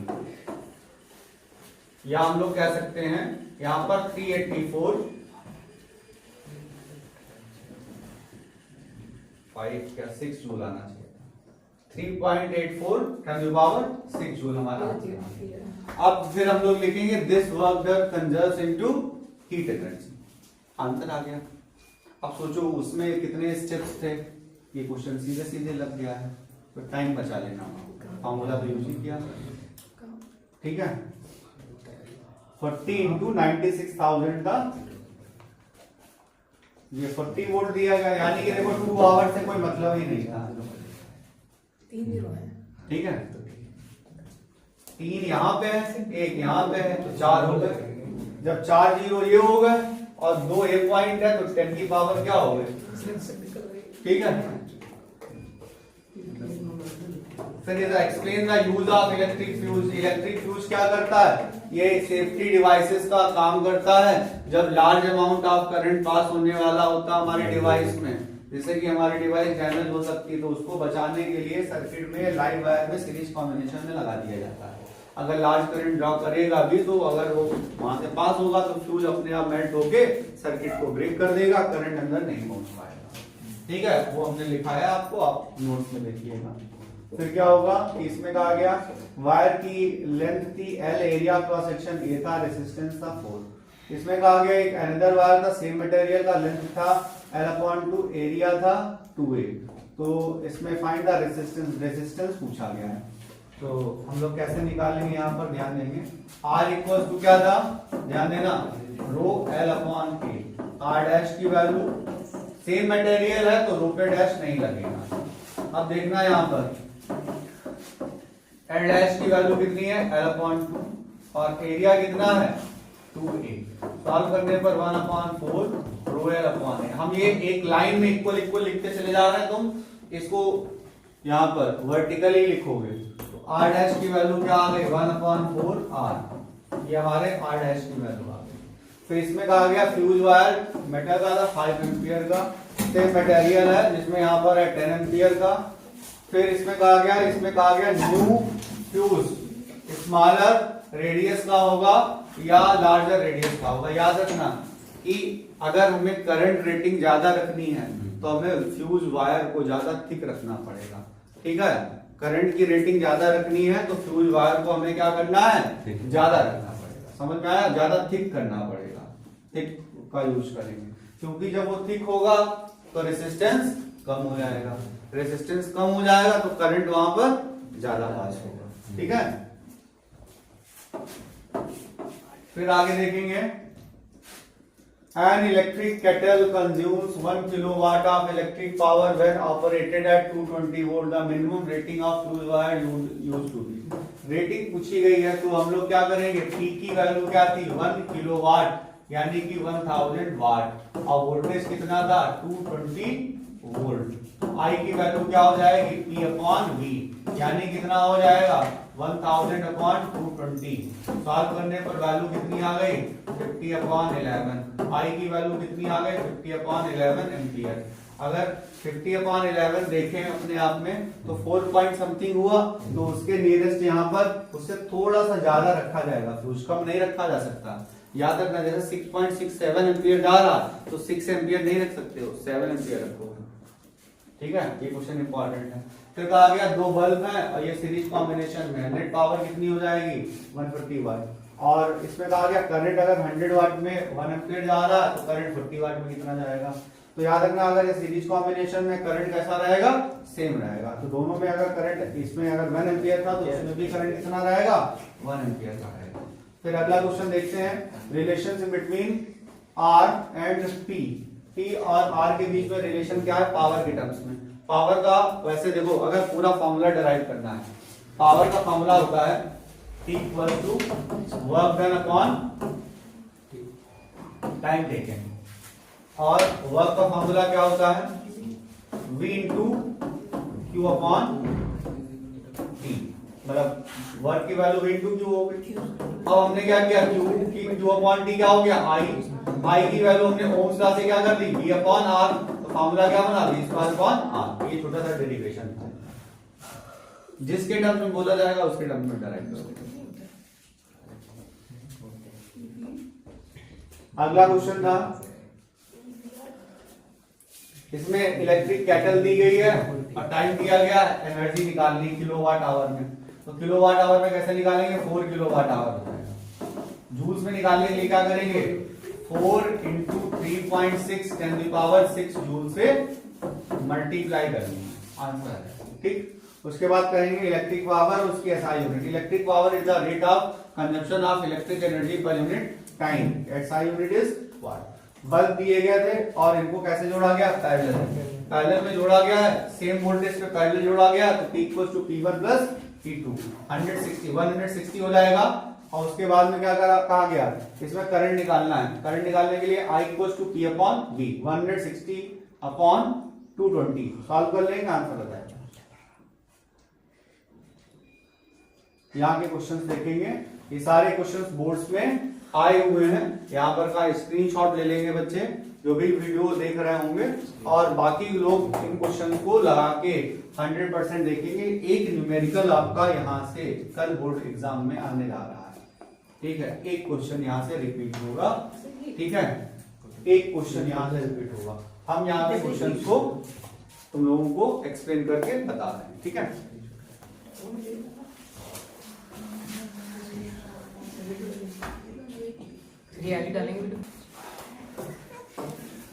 तो हम लोग चलते हैं यहां पर, what is the power of device, resistance this end voltage this. Power का फॉर्मूला क्या हो जाएगा, V स्क्वायर अपॉन आर। बाकी थ्योरी थी, आप नोट्स में देखेंगे, बाकी न्यूमेरिकल हम लगा दे रहे हैं। देखो जब भी न्यूमेरिकल लगाना तो याद रखना, सबसे पहले हमें गिवन लिखना चाहिए। गिवन पावर, द पावर तो निकालनी है, और यहां पे लिखेंगे potential difference V equals to 200 volt, resistance R equals to 400 ohm. फिर V square upon R solve किया तो 200 इंटू 200 अपॉन 400 सॉल्व करेंगे, आंसर कितना आ गया, 100 वाट। ठीक है, छोटे छोटे से न्यूमेरिकल्स हैं, न्यूमेरिकल लगाने का तरीका याद रखना। गिवन लिखो, उसके बाद जो फॉर्मूला यूज हो रहा है वो फॉर्मूला लिखो, अगर किसी साइंटिस्ट ने दिया तो उसका नाम लिखो, ठीक है। जूल ने दिया है, अगर आई स्क्वायर आर टी है तो हम लोग ये नहीं लिखेंगे अकॉर्डिंग कि H equals to I square R T, as पर Joule's law H equals to I square R T, ठीक है। तो वो ज्यादा वहां पर अच्छा रहता है। जैसे तुम ऐसे तो लिख सकते हो कि V equals to I R, लेकिन अगर हम लोग लिखें as per Ohm's law V equals to I R, तो हमारा ऑप्शन जो हमारा आंसर है वो ज्यादा अच्छा माना जाएगा। अब हम लोग आगे क्या करेंगे, शांत हो जाओ। इसमें क्या था, ये क्वेश्चन अभी लगाया था, ठीक है, इसको नहीं लगा रहे, इसको रिपीट नहीं कर रहे। ये क्वेश्चन देखो कई बार बोर्ड में रिपीट हो रहा है, इस क्वेश्चन को अभी पीछे लगा चुके हैं। फिर आगे देखेंगे, how much current will an electric iron drawn from 220 volt line if the resistance when hot is 55 ohm। तो I की वैल्यू हम लोग अब देखो उसी क्वेश्चन पे आ गए जो हमने अभी वर्ड बोला था। हम लोग लिखेंगे पहले given V equals to potential difference V equals to 220 volt, resistance R equals to 55 ohm, then according to Ohm's law V equals to IR, I equals to V upon R, 220 divided by 55 solve करने पर 4 ampere. Unit लिखना मत भूलना, unit अगर है तो unit भी लिखो। इसके बाद में रेटिंग दी गई है, करंट पूछा गया है, P इक्वल टू VI का फार्मूला लगाएंगे, करंट पता चल जाएगा। रेजिस्टेंस पूछा गया था तो V equal to IR, I equal to V upon I लगा लेना। फिर एनर्जी कंज्यूम्ड इन 2 आवर्स, तो इसके लिए तुम्हें I स्क्वायर RT का फार्मूला नहीं लगाना है, तुम्हें क्या करना है, 2 आवर्स दिया गया था तो यानी कि 3600 सेकेंड इंटू 2 यानी कि 7200 सेकेंड, ये क्या हो गया, टाइम हो गया। और पावर का फार्मूला क्या होता है, V इंटू, पावर का फार्मूला होता है हमारा, मतलब हीट का फार्मूला होता है पावर इंटू टाइम। क्या होगा, पावर इंटू टाइम। तो पावर कितना है 7200 और टाइम कितना है, टाइम है हमारा, सॉरी, पावर दी गई थी 750 वाट और टाइम है 7200 सेकेंड।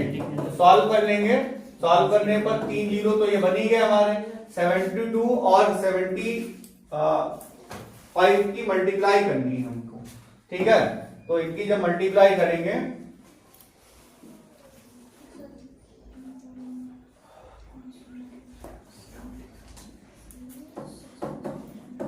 मल्टीप्लाई करने पर ये आ जाएगा, ठीक है, मल्टीप्लाई करने पर ये आ जाएगा।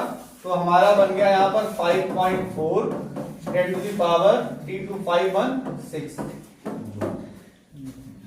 ठीक है। अब अगर इसको किलोवाट आवर में कन्वर्ट करना है तो जो तुम्हें पावर दी गई थी, पावर दी गई थी कितनी कितनी थी 750 वाट, तो 0.75 किलोवाट पावर थी और टाइम कितना था 2 आवर्स।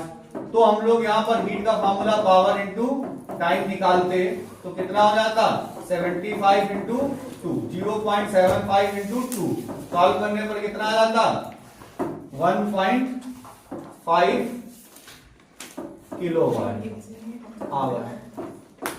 अगर हमसे यूनिट में, कॉमर्शियल यूनिट में पूछा गया आएगा ऐसे लगाएंगे, नॉर्मल पूछा जाएगा हम क्वेश्चन को ऐसे लगाएंगे, ठीक है, जिसमें पूछा जाए।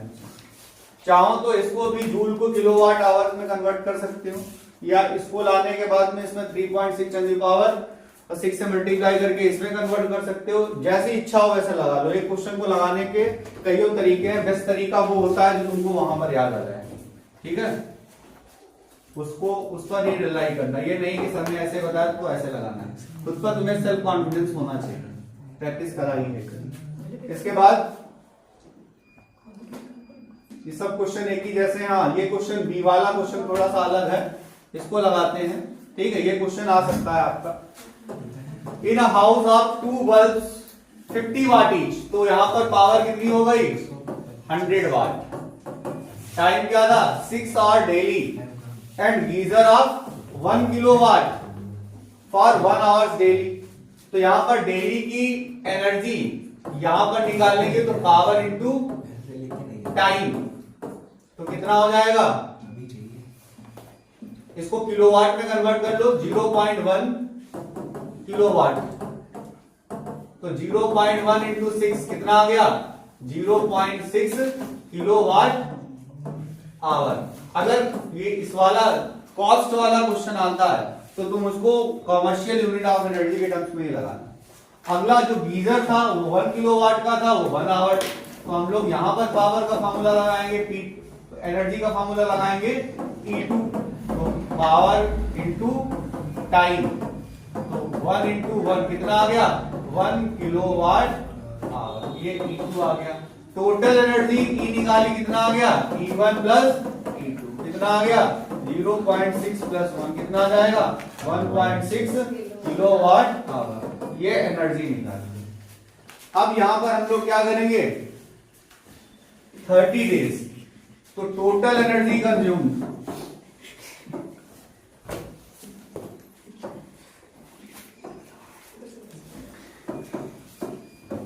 30 days, total energy consume in 30 days में क्या करेंगे, इसमें 30 से मल्टीप्लाई 1.6 इंटू 30 कितना जाएगा 48 किलोवाट आवर।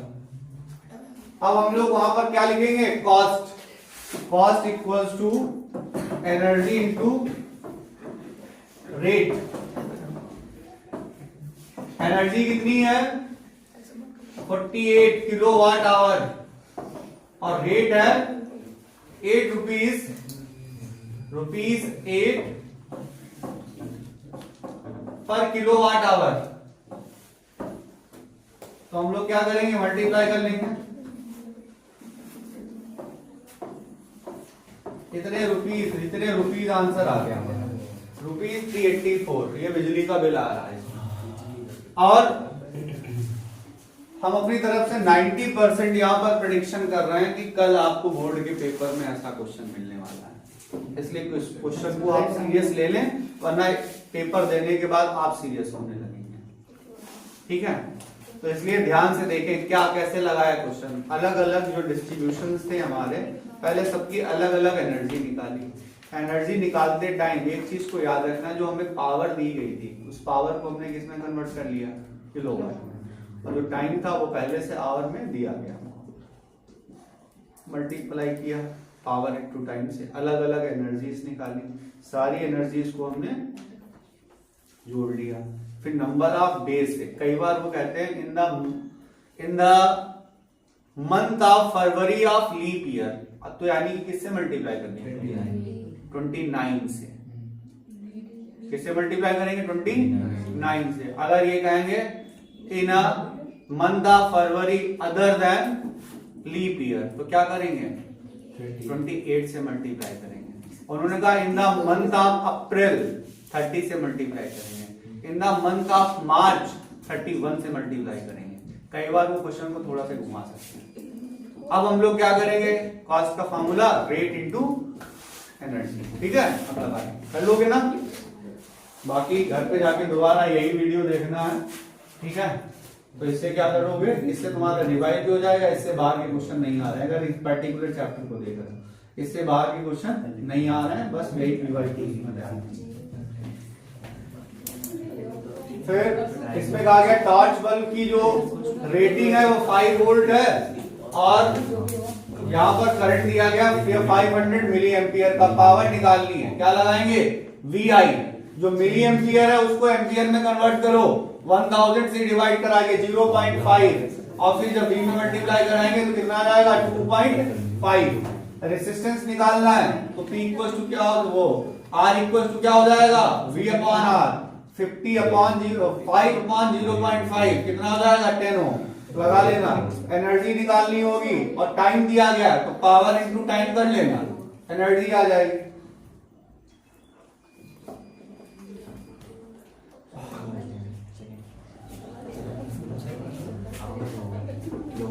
इसका 73 वाला क्वेश्चन जो है वो तुम लोग अपने आप लगाओगे, अभी का ये आंसर निकालोगे 73 का। ठीक है, यहां पर देखेंगे some work is done to move charge from Q to infinite to a point in space. The potential of the point is given V. What is the work done? तो वर्क डन का formula क्या हो जाएगा, V into Q। क्या हो जाएगा, work done equals to V into Q। बस एक नंबर का क्वेश्चन था। Complete circuit is left for several minutes, causing the connecting copper wire becomes hot. As the temperature of the wire increases, the electric resistance of the wire. तो current बढ़ाना मतलब temperature अगर बढ़ेगा तो resistance भी बढ़ेगा, क्योंकि ये था कंडक्टर, मेटल था। मेटल में क्या होता है, टेम्परेचर बढ़ाने पर रेसिस्टेंस बढ़ जाता है। उसके बाद में हम लोग क्या करेंगे, इसमें कहा गया था कि जो प्लास्टिक इंसुलेशन है और ये सब चीजें इसमें दी गई। जरा हम क्वेश्चन को रिपीटेड मोड में देखेंगे, पढ़ेंगे। इसमें कहा गया था a decrease in the resistance of the wire will be produced in the increase in। इसमें क्या हो जाएगा, इसमें डिक्रीज कब होगा, कौन सी चीज इंक्रीज करने से, डायमीटर ऑफ द वायर, क्योंकि डायमीटर का अगर बढ़ाएंगे तो एरिया बढ़ेगा, और एरिया बढ़ाएंगे तो रेजिस्टेंस कम हो जाएगा। ठीक है, फिर आगे बढ़ते देखेंगे, वेरी शॉर्ट है। इसमें कहा गया two unequal resistances are connected in parallel, you are not provided with other parameters, what that can be value the voltage drop across the two resistors। Voltage drop दोनों में कैसी होगी, सेम, क्योंकि वो आपस में कैसे कनेक्ट हैं, पैरेलल। पैरेलल कॉम्बिनेशन में तो उन दोनों में ही वोल्टेज ड्रॉप कैसी होगी, same, whether they are same और नॉट, चाहे उनमें से वो दोनों सेम हो चाहे वो अलग अलग हो, उनमें जो वोल्टेज ड्रॉप होगी वो कैसी होनी है, सेम होनी है। इसके बाद यहां पर अगला क्वेश्चन है, 2 ओम और 3 ओम ये आपस में जुड़े हुए हैं, और इसमें कहा गया है 9 एम्पियर का सर्किट है, और मैं कैलकुलेशन से बताना है कि कौन से रेसिस्टर्स को हम लोग यहां पर चूज कर सकते हैं। तो यहां पर क्या हो गया, 9 एम्पियर का करंट था, तो टोटल वोल्टेज यहाँ पर दिया गया था, करंट है 9 एम्पियर का, ध्यान देंगे, अच्छा क्वेश्चन है। I इक्वल टू क्या हो जाए, R इक्वल टू क्या हो, पहले लिखेंगे according to Ohm's law, V equal to IR, R equal to क्या हो जाएगा, V अपॉन I। V की वैल्यू कितनी है 12, I की वैल्यू कितनी है 9, तो सॉल्व करने पर कितना आ जाएगा 4 अपॉन 3 ओम।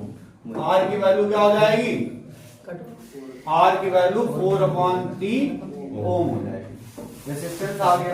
अच्छा उन्होंने एक रेसिस्टेंस तो दिया 4 ओम का, अगला नहीं पता है, तो पैरेलल में जो रेसिस्टेंस होता है आरपी, उसकी वैल्यू किसके बराबर होती है, R1 R2 upon R1 plus R2, यानी कि आरपी की वैल्यू कितनी हो जाए, आर की वैल्यू कितनी हो जाएगी 4 अपॉन 3, और R1 कितना है 4, R2 ऐसे ही लिख दिया।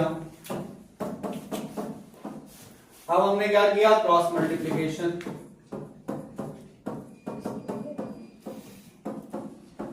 सॉल्व कर लेंगे।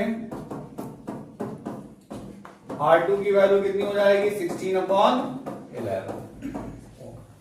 अब सोचो ऐसे भी देख लो, अगर हमारे पास 16 अपॉन 11 ओम होता, क्या होता 16 अपॉन 11, तो 1 upon R equals to 1 upon R1 plus 1 upon R2 करते। यहां पर हम लोग R2 1 अपॉन 4, और यहां पर क्या करते 16 अपॉन 11 अपॉन 16, यहां पर 16, यहां पर क्या हो गया 4 प्लस 1, क्या कर लेंगे 5 अपॉन 16। कुछ गड़बड़ हुआ है इसका, देखो V इक्वल टू क्या था IR, R की वैल्यू V अपॉन R 15 होगा। ठीक है, सॉल्व कर लेंगे तो यहाँ पर क्या हो जाएगा 4 अपॉन 3, R की वैल्यू 4 अपॉन 3 आई, तो RP इक्वल टू क्या होता है R1 into R2 upon R1 plus R2। Solve कर लेंगे तो यहाँ पर हमारा क्या हो जाएगा 4 4 16, और यहाँ पर क्या हो जाएगा 4R2। ये गलती की थी हमने, इधर भी लगता है। ठीक है, यहाँ पर देखना है, यहाँ पर क्या कर लेंगे 4R2, अब 4R2 और जब इधर जाएगा यहाँ पर क्या बन जाएगा 8R2, क्या बन जाएगा 8R2। कई बार मिस्टेक्स हो जाती है, इसलिए क्वेश्चन को जब आंसर आ रहा होता तभी पता चल जाता है कि हाँ थोड़ा सा कुछ गड़बड़ आ रहा है। तो R2 की वैल्यू क्या हो जाएगी, R2 की वैल्यू हो जाएगी यहाँ पर हमारी 2, R2 कितना हो जाएगा 2। अब देखो अपना क्रॉस चेक कर लेते हैं, एक तरफ 1 अपॉन 4 था और दूसरी तरफ क्या था 1 अपॉन 2। अब इनका एलसीएम लेके सॉल्व किया,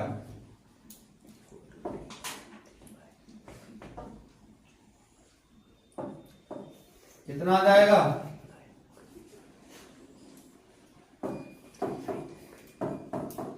R की वैल्यू क्या हो जाएगी 4 अपॉन 3, यानी सही आ रहा है। कितना आंसर आना था 2। बस जब में क्या करना, 4 से जब मल्टीप्लाई करेंगे तो दोनों में करेंगे, इस चीज का ध्यान देना था। ठीक है, पूछना है कुछ इसमें,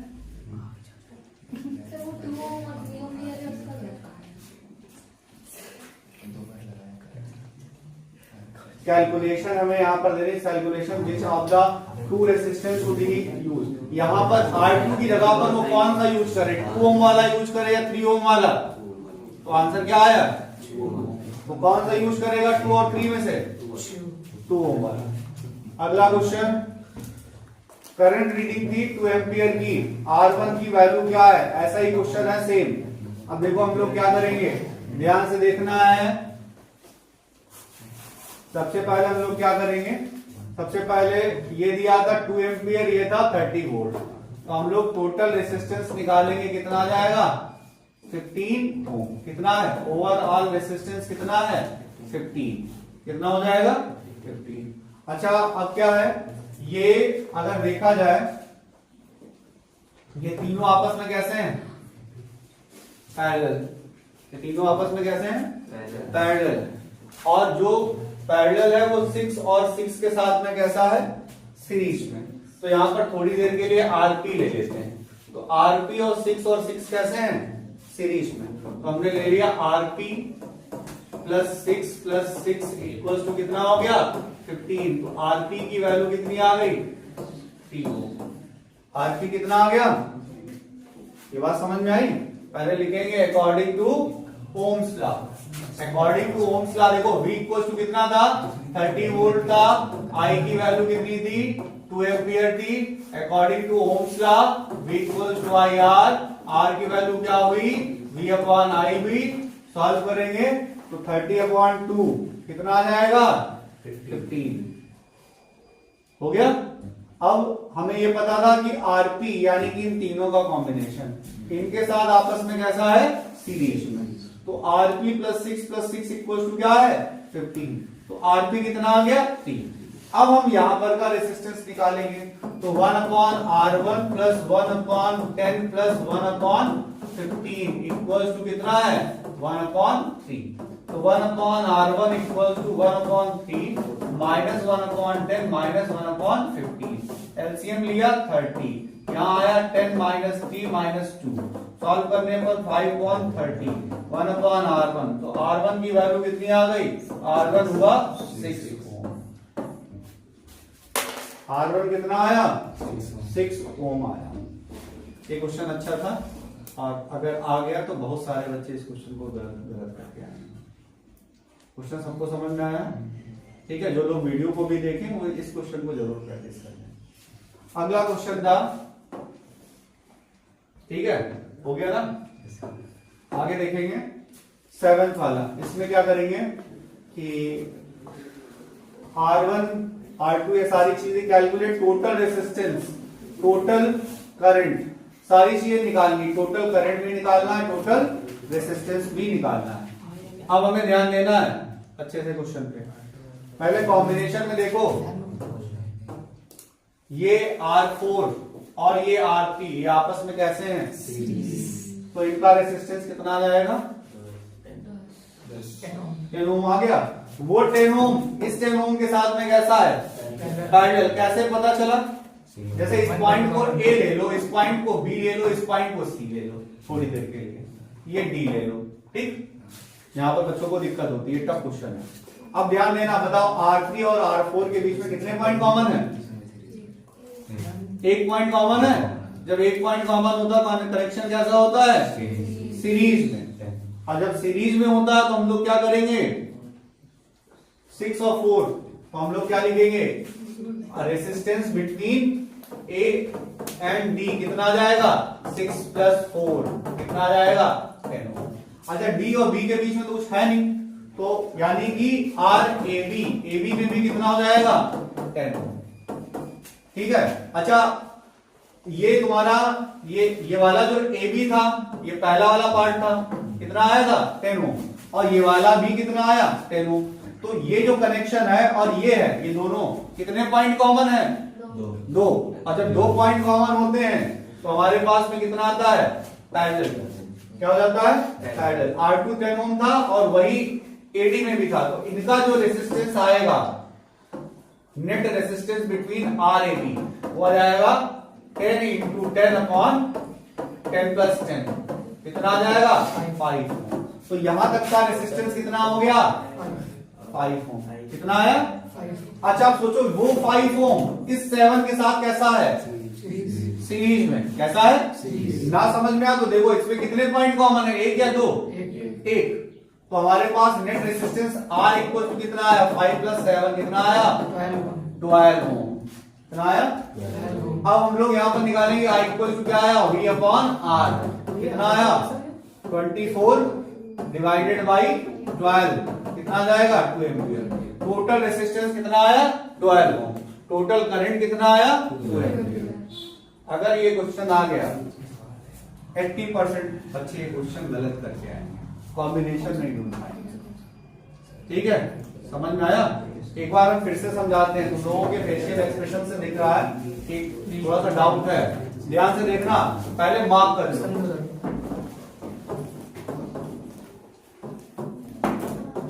अब देखो, अब बात करते हैं हम लोग ACD में, जो तुम्हारा 6 ओम 4 ओम है, कितने पॉइंट कॉमन है 1, जबकि 1 पॉइंट कॉमन होता है तो क्या होता है सीरीज, कितना आ गया 10 ओम।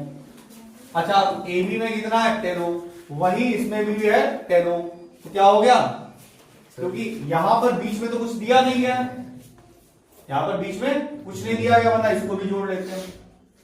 जैसे अगर तुम्हारा रेसिस्टेंस, ध्यान से देखना, अब थोड़ा कॉन्सेप्ट हम बता ही देते हैं इसमें। जो बच्चे ऑनलाइन देखेंगे वो भी इस चीज को समझ लें। ये बॉक्स दिया गया है, ठीक, 1 ओम, 2 ओम, 3 ओम, 4 ओम।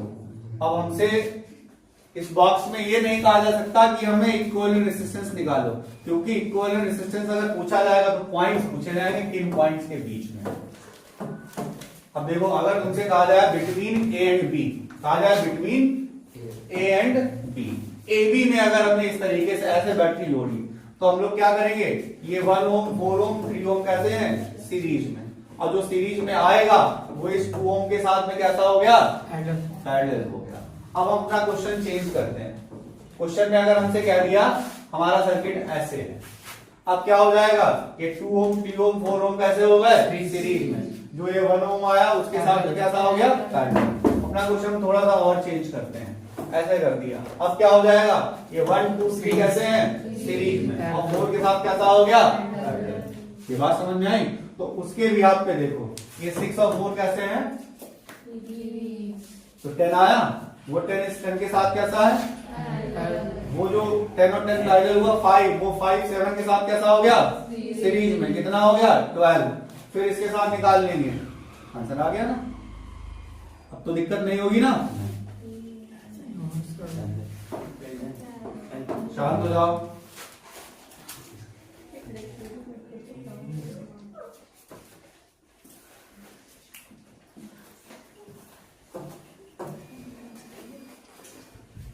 ये क्वेश्चन देखो, इन क्वेश्चंस में ध्यान देना। इसमें कहा गया ₹3.50 टू बाई 1 किलोवाट आवर, ये रेट दिया गया है, और इसमें कहा गया है कि पावर है 2 किलोवाट आवर की, टाइम है 3 आवर्स का, तो कॉस्ट कितनी है। क्वेश्चन की लैंग्वेज को ढंग से देखो और मेन कीवर्ड्स है उन पर ध्यान दो। पावर 2 किलोवाट, टाइम 3 आवर्स, फिर एनर्जी कितनी हो गई, 2 into 3 6 किलोवाट आवर। एनर्जी आ गई, कितनी आई, 6 किलोवाट आवर आई एनर्जी। अब हम लोग क्या करेंगे, कॉस्ट, कॉस्ट का फॉर्मूला होता है एनर्जी इंटू रेट, क्या हो जाएगा 6 into 3.50, कितना आंसर आ जाएगा, 21 रुपीज 21 आंसर। अगला भी कर लोगे, इसमें कहा गया इंक्रीज और decrease length of heating element. इसमें बॉइलिंग टाइम, इनको क्या करना है, बॉइलिंग टाइम को कम करना है। बॉइलिंग टाइम को कम करना, बॉइलिंग टाइम कब कम होगा, जब हीट ज्यादा होगी। हीट ज्यादा करने के लिए उन्हें क्या करना पड़ेगा, रेसिस्टेंस को कम करना पड़ेगा, और रेसिस्टेंस को कम करने के लिए उन्हें जो कॉइल है वो थिक करनी पड़ेगी। कॉइल को क्या करना पड़ेगा, थिक करना पड़ेगा। अच्छा क्वेश्चन था, ठीक है। जैसे तुम्हारे पास, तुम्हारे घर में भी इस समय ठंडियों में रॉड से तुमने पानी गर्म किया होगा, अब सोचो वही पानी में और जल्दी गर्म करना, यानी कि ज्यादा एनर्जी चाहिए।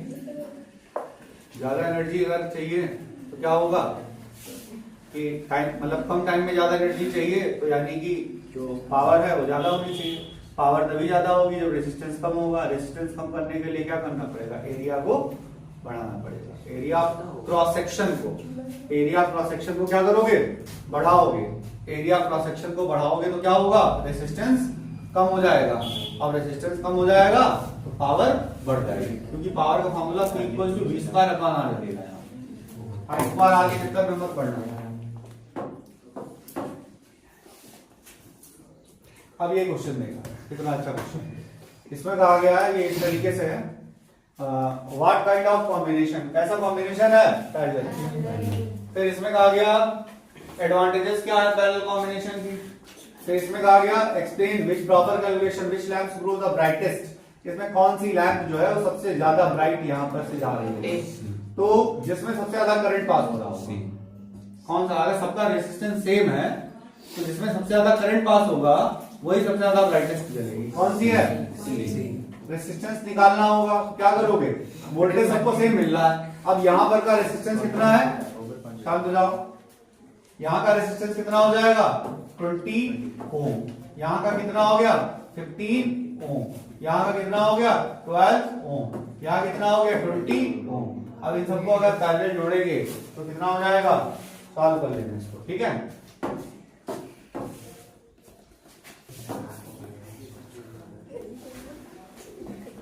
चलो हम लोग चलते हैं मैग्नेटिक इफेक्ट ऑफ करंट का, ठीक है। मैग्नेटिक इफेक्ट ऑफ करंट को हम लोग देख लेते हैं। ऑप्टिक्स और बाकी तो बता ही जा चुके तुम लोगों को। मिनिमम लर्निंग वाला कोई बच्चा आज लाया जो हमने मिनिमम लर्निंग लिखाया हो मटेरियल, ठीक है। कोई नहीं लाया होगा, पूरा भरोसा है तुम लोग इतने नालायक हो।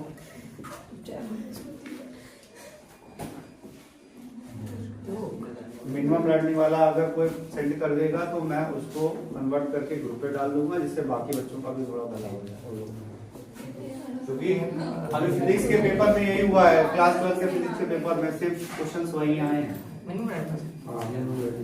और अगर हम पढ़ते ना हो अपने सीनियर लोगों से पूछ सकते हो, अपने क्लास सीनियर साहब से उनसे पूछ लेंगे इस बात को।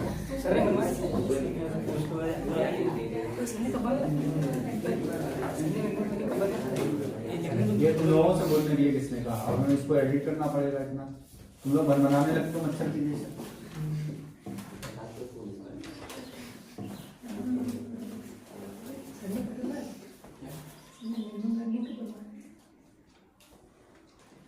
फिजिक्स में लिखवाया था कि नहीं पूरा सब कुछ? केमिस्ट्री में भी अलग अलग चैप्टर्स के अलग अलग टाइप के लिखवाए। हाँ ध्यान देंगे, इतना हमें बाद में एडिट करना पड़ेगा उसमें। चलो ठीक, अब बिल्कुल शांत रहना। इसमें देखेंगे हमारे मैग्नेटिक इफेक्ट ऑफ करंट है। पहला क्वेश्चन देखेंगे, no two magnetic field lines are bound to cross each other. ना इलेक्ट्रिक फील्ड लाइंस क्रॉस करती हैं ना मैग्नेटिक फील्ड लाइन क्रॉस करती हैं। तो असर्शन सही है, the compass needle can not point towards the two direction of the point intersection of two magnetic field lines. ठीक है, ये बात भी सही है, अगर इंटरसेक्ट करेंगे तो वहां पर एक ही मैग्नेटिक फील्ड की दो डायरेक्शन होगी, ठीक है, जो कि इम्पॉसिबल है। क्या हो जाएगा यहाँ पर, ए रहेगा। आगे बढ़ते हैं, ठीक है। यहां पर दिया गया है, ये आंसर्स भी दिए गए। इसमें कहा गया magnetic field produce inside a current carrying solenoid. कैसी होती, यूनिफॉर्म मैग्नेटिक फील्ड होती, जस्ट लाइक बार मैग्नेट। क्या हो जाएगा, इनसाइड ये होगा, ठीक है, इनसाइड ये रहेगा। आउटसाइड में क्या होगा, आउटसाइड में अगर निकालना होगा अभी बना के दिखाएंगे। फिर इसमें कहा गया two magnetic field lines do not intersect each other. फिर यूनिफॉर्म मैग्नेटिक फील्ड को कैसे रिप्रेजेंट करते हैं, सारे दिए गए हैं। हम लोग अनसॉल्व क्वेश्चन पे चलते हैं सीधे, हम लोग सीधे अनसॉल्व क्वेश्चन पे चलेंगे।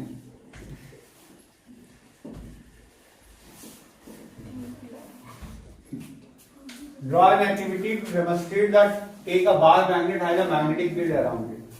बार मैग्नेट के आसपास मैग्नेटिक फील्ड है, इसको हमें दिखाने के लिए एक्टिविटी करनी है। तो हम लोग क्या एक्टिविटी कर सकते हैं, ठीक है। उसके लिए पेपर पर हम लोग पाउडर्ड आयरन को पहले नीचे हम मैग्नेट को लगा लेंगे, उसके बाद उसके ऊपर पाउडर्ड आयरन को गिराएंगे। गिराने से वो जो पाउडर्ड आयरन होगा वो इस तरीके से गिरेगा जिस तरीके से मैग्नेटिक फील्ड लाइंस हम लोग देखते हैं, ठीक है। बस ये एक्टिविटी लिखनी है। फिर मैग्नेटिक फील्ड लाइंस क्या होती हैं, imaginary lines used to represent magnetic field intensity at a given region, ठीक है। फिर कभी क्रॉस नहीं करेंगे, रीजन हमने बताया था क्या होता है कि अगर वो क्रॉस करेंगे तो एक ही पॉइंट पर मैग्नेटिक फील्ड की दो डायरेक्शन होगी, जो कि इम्पॉसिबल है। Magnetic field lines are close curve. Close curve क्यों बनाते हैं, क्योंकि इनसाइड द मैग्नेट उसकी डायरेक्शन होती है साउथ से नॉर्थ और बाहर डायरेक्शन होती है नॉर्थ से साउथ। अगला, draw diagram to show this pattern of iron filing. ये एक्टिविटी जो अभी हमने ऊपर बोली थी वही एक्टिविटी यहाँ पर इन्होंने परफॉर्म की है। What does this pattern of iron filling demonstrate the direction of magnetic field lines? How is the direction of magnetic field at a point determined using magnetic field lines? तो यहाँ पर क्या होता है, मैग्नेटिक फील्ड लाइंस में जो curve होता है उस कर्व पे जो टेंजेंट डालते हैं उस टेंजेंट से हमें मैग्नेटिक फील्ड की डायरेक्शन पता चलती है।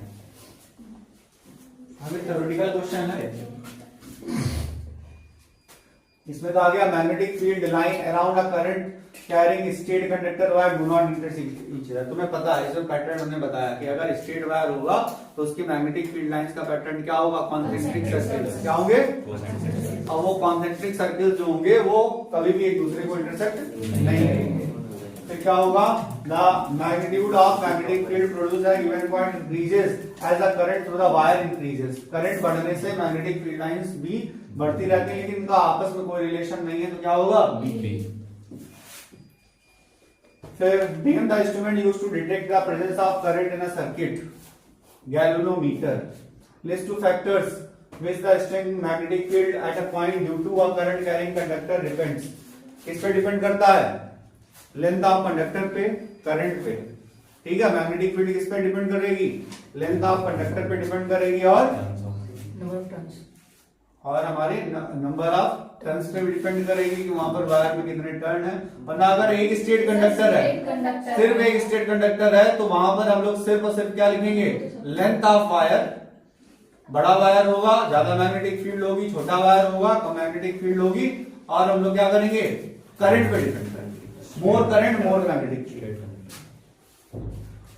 इसके बाद इसमें कहा गया compass needle placed near current carrying conductor state conductor state your observation.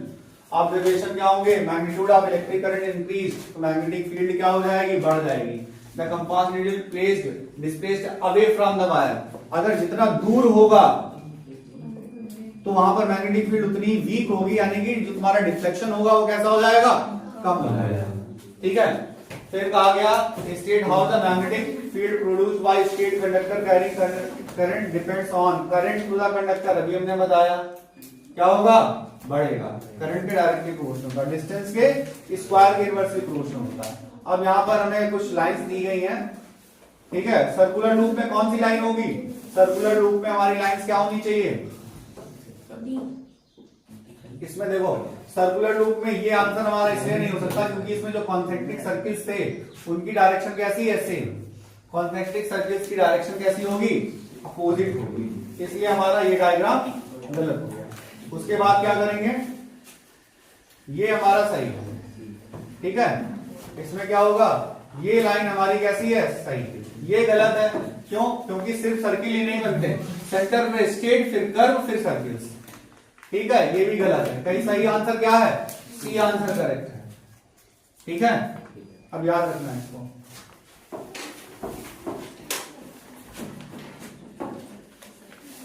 फिर कहा गया a magnetic compass shows deflection when placed near a current carrying wire. How will the deflection of compass get affected in the current increase? Current increase होगा तो क्या फर्क पड़ेगा, deflection बढ़ जाएगा। राइट हैंड थंब रूल बताना है। Imagine that you are holding a current carrying conductor in such a way that your thumb shows the direction of electric current passing through the wire. Then the direction of magnetic field lines is given by the direction of fingers grasping the conductor. ठीक है, रट लेना बिल्कुल। फिर आगे यहाँ पर activity है। ठीक है, इसमें एक्टिविटी है और बार मैग्नेट में मैग्नेटिक फील्ड लाइंस का पैटर्न क्या होता है, आए तो अच्छे से बनाना है। ये बार मैग्नेट है, ये नॉर्थ पोल है, ये साउथ पोल है। बार मैग्नेटिक फील्ड लाइंस की डायरेक्शन क्या होगी, याद रखना, इंटरसेक्ट नहीं होना चाहिए। इसको फिर से बनाते हैं।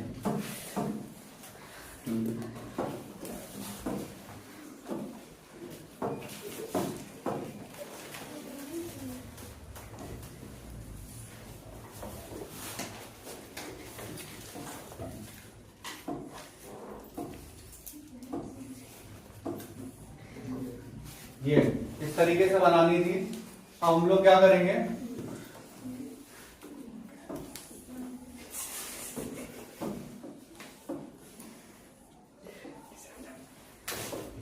शांत हो जाएं।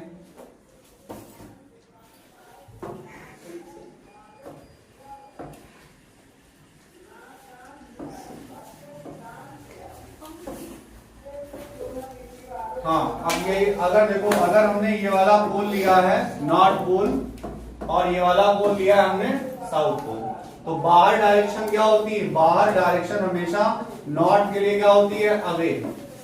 बाहर नॉर्थ के लिए डायरेक्शन क्या होती है, अवे। और अंदर डायरेक्शन क्या होती है, टुवर्ड्स। अंदर डायरेक्शन क्या होती है, टुवर्ड्स। तो अंदर डायरेक्शन टुवर्ड्स बनाएंगे, ये मैग्नेटिक फील्ड लाइंस का पैटर्न रहेगा। बाहर डायरेक्शन क्या होगी, नॉर्थ से साउथ। अंदर डायरेक्शन क्या होगी, साउथ से नॉर्थ। अब इसमें कहा गया कि how will the magnetic field affected on increasing the current. तो याद रखो, करंट बढ़ाने से मैग्नेटिक फील्ड बढ़ती है और डायरेक्शन चेंज करने पर उसके पोल्स की डायरेक्शन भी चेंज हो जाती है, direction of magnetic field lines भी चेंज हो जाती है। देखो लूप और सोलेनोइड के क्वेश्चंस हैं। इसमें कहा गया the magnetic field lines inside solenoid in the form of straight line. ये बात सही है। which indicates the magnetic field line is uniform at all the points। ये बात, ये स्टेटमेंट अपने आप में सही है। अंदर जो मैग्नेटिक फील्ड लाइन होती है वो कैसे होती है, यूनिफॉर्म होती है। पैरेलल लाइन होती है, पैरेलल लाइन का मतलब यूनिफॉर्म मैग्नेटिक फील्ड होती है, ठीक है। The strong magnetic field produced inside the solenoid can magnetize the soft iron place। अगर अंदर हमने सॉफ्ट आयरन को रखी है तो मैग्नेटाइज हो जाएगी, ये बात भी सही है। See the pattern of the magnetic field lines associated with the current carrying solenoid is different from the pattern of magnetic field around bar magnet। नहीं, ये बात गलत है। बार मैग्नेट और सोलेनोइड का जो पैटर्न होता है बिल्कुल सेम होता है। इसमें कहा गया north and south pole exchange position when the direction of current to the solenoid is reverse. ये बात भी सही। तो गलत स्टेटमेंट क्या हुआ, सी स्टेटमेंट इसका गलत स्टेटमेंट। इलेक्ट्रोमैग्नेट्स क्या होते हैं, जो टेम्परेरी मैग्नेट्स होते हैं, जैसे कि सोलेनोइड, जिसमें करंट पास कराने पर वो मैग्नेट की जैसे बिहेव करते हैं और करंट की सप्लाई बंद करने से उनके अंदर का मैग्नेटिज्म खत्म हो जाता है। तो उसको हम लोग इंस्टेंटली नहीं खत्म होता, थोड़ी देर बाद खत्म हो जाता है, तो उनको हम लोग कहते हैं इलेक्ट्रोमैग्नेट्स, ठीक है। और मैग्नेटिक फील्ड लाइंस बनानी है सोलेनोइड की। फिर इसमें अगला क्वेश्चन है, ये बहुत इंपॉर्टेंट क्वेश्चन है। सबसे ज्यादा मैग्नेटिक फील्ड लाइन कहां पे होंगी, ए पे, और सबसे मिनिमम कहां पे होंगी, बी, ठीक है। डी पे मिनिमम होगी क्योंकि बी बाहर है, ठीक है। ए पे मैक्सिमम होंगे। फिर कहा गया करंट कैरिंग सोलेनोइड में जो लाइंस होती हैं एंड पे, वो कैसी होती है, कन्वर्जिंग या डाइवर्जिंग। पोल्स पे याद रखना, पोल्स पे कन्वर्जिंग होती हैं क्योंकि वहां पर मैग्नेटिक फील्ड को क्या करना है, बढ़ाना है, ठीक है। और बाहर लाइन कैसे चली जाती है, दूर, ठीक है। अगला इसमें क्या आता है, current carrying solenoid when suspended freely rest along a particular direction. शांत हो जाओ। करंट कैरिंग सोलेनोइड सस्पेंड को अगर इसको फ्रीली सस्पेंड करें पर्टिकुलर डायरेक्शन में, तो क्या होगा, वो अपने आप को नॉर्थ साउथ डायरेक्शन में अलाइन कर लेगी। किधर अलाइन करेगी, अच्छा बैटरी से जोड़ते हैं, याद रखना, जिधर पॉजिटिव टर्मिनल होगा उधर होगा साउथ पोल, जिधर नेगेटिव टर्मिनल होगा उधर होगा नॉर्थ पोल। नेगेटिव पे नॉर्थ पोल और पॉजिटिव पे साउथ पोल। और वैसे नॉर्थ पोल पॉजिटिव होता है और साउथ पोल नेगेटिव होता है। फिर अगला, find the direction of magnetic field due to current carrying circular coil head. इसमें कहा गया vertically in north south planes and observer looking from east to flow in the anti clockwise direction. शांत हो जाओ। एंटी क्लॉकवाइज डायरेक्शन है तो हम लोग क्या करेंगे, अब सोचो, यहां पर नॉर्थ साउथ प्लेन में रखा हुआ है। नॉर्थ साउथ प्लेन का मतलब ऐसे, और ईस्ट का मतलब क्या है, इस साइड से कोई देख रहा है। नॉर्थ साउथ का मतलब ये, ठीक है, नॉर्थ साउथ प्लेन, और ईस्ट का मतलब कोई ऑब्जर्वर किधर है, इधर। उसको करंट कैसा दिख रहा है, एंटी क्लॉकवाइज। यहां कैसे दिख रहा है, तो एंटी क्लॉकवाइज का मतलब क्या है, उसको अपवार्ड दिखेगी मैग्नेट। क्या दिखेगी, अपवार्ड। अपवार्ड का मतलब क्या हुआ, यहां पर उसको यहां दिखेगा नॉर्थ पोल और ऊपर क्या दिखेगा, साउथ पोल। कौन सा पोल उसको दिखेगा, नॉर्थ पोल। कौन सा पोल दिखेगा, नॉर्थ पोल दिखेगा। फिर इसमें कहा गया vertically in east west plane. East west plane का मतलब इस प्लेन में रखा हुआ, और करंट देखा गया साउथ से, यहां से एंटी क्लॉकवाइज डायरेक्शन में। तो क्या हो जाएगा, उसको कैसे दिखेगी, कौन सा, नीचे जो पर्सन है उसको कौन सा पोल दिख रहा है, नॉर्थ पोल। तो नॉर्थ पोल उसको दिख रहा है, तो नॉर्थ पोल उसको अगर दिख रहा है तो नॉर्थ से साउथ मैग्नेटिक फील्ड लाइन जाती है, तो ये मैग्नेटिक फील्ड का पैटर्न हो जाएगा। उसको नॉर्थ दिख रहा है यानी कि मैग्नेटिक फील्ड किधर है, पीछे की तरफ, ऐसे ठीक है, टुवर्ड्स द ऑब्जर्वर। इसमें क्या था, टुवर्ड्स द ऑब्जर्वर। समझ में आया? अच्छा, इसमें कहा गया horizontally and observer looking from it below sees the current to flow in clockwise direction. अगर कोई ऐसे रख के हॉरिजॉन्टल और नीचे जाके देखे और इसमें कैसे दिख रहा है, क्लॉकवाइज। क्लॉकवाइज का मतलब कौन सा पोल दिख रहा है, साउथ। कौन सा पोल दिख रहा है, साउथ पोल दिख रहा है। अब साउथ पोल दिखने का मतलब क्या हुआ, मैग्नेटिक फील्ड किधर है, डाउनवर्ड। मैग्नेटिक फील्ड किधर है, और नॉर्थ पोल दिखने का मतलब मैग्नेटिक फील्ड किधर है, अपवर्ड। याद रखोगे, नॉर्थ पोल दिखने का मतलब अपवर्ड और साउथ पोल दिखने का मतलब डाउनवर्ड। इन क्वेश्चंस को कई बार कराया है, एक बार देख लो। State the factors on which the strength of magnetic field produced by the current carrying solenoid depends. Number of turns per unit length and current passing the conductor and soft iron core inserted या nature of material inserted। ठीक है, फिर इसमें कहा गया length wise दिया गया है और क्वेश्चन को तुम्हें थोड़ा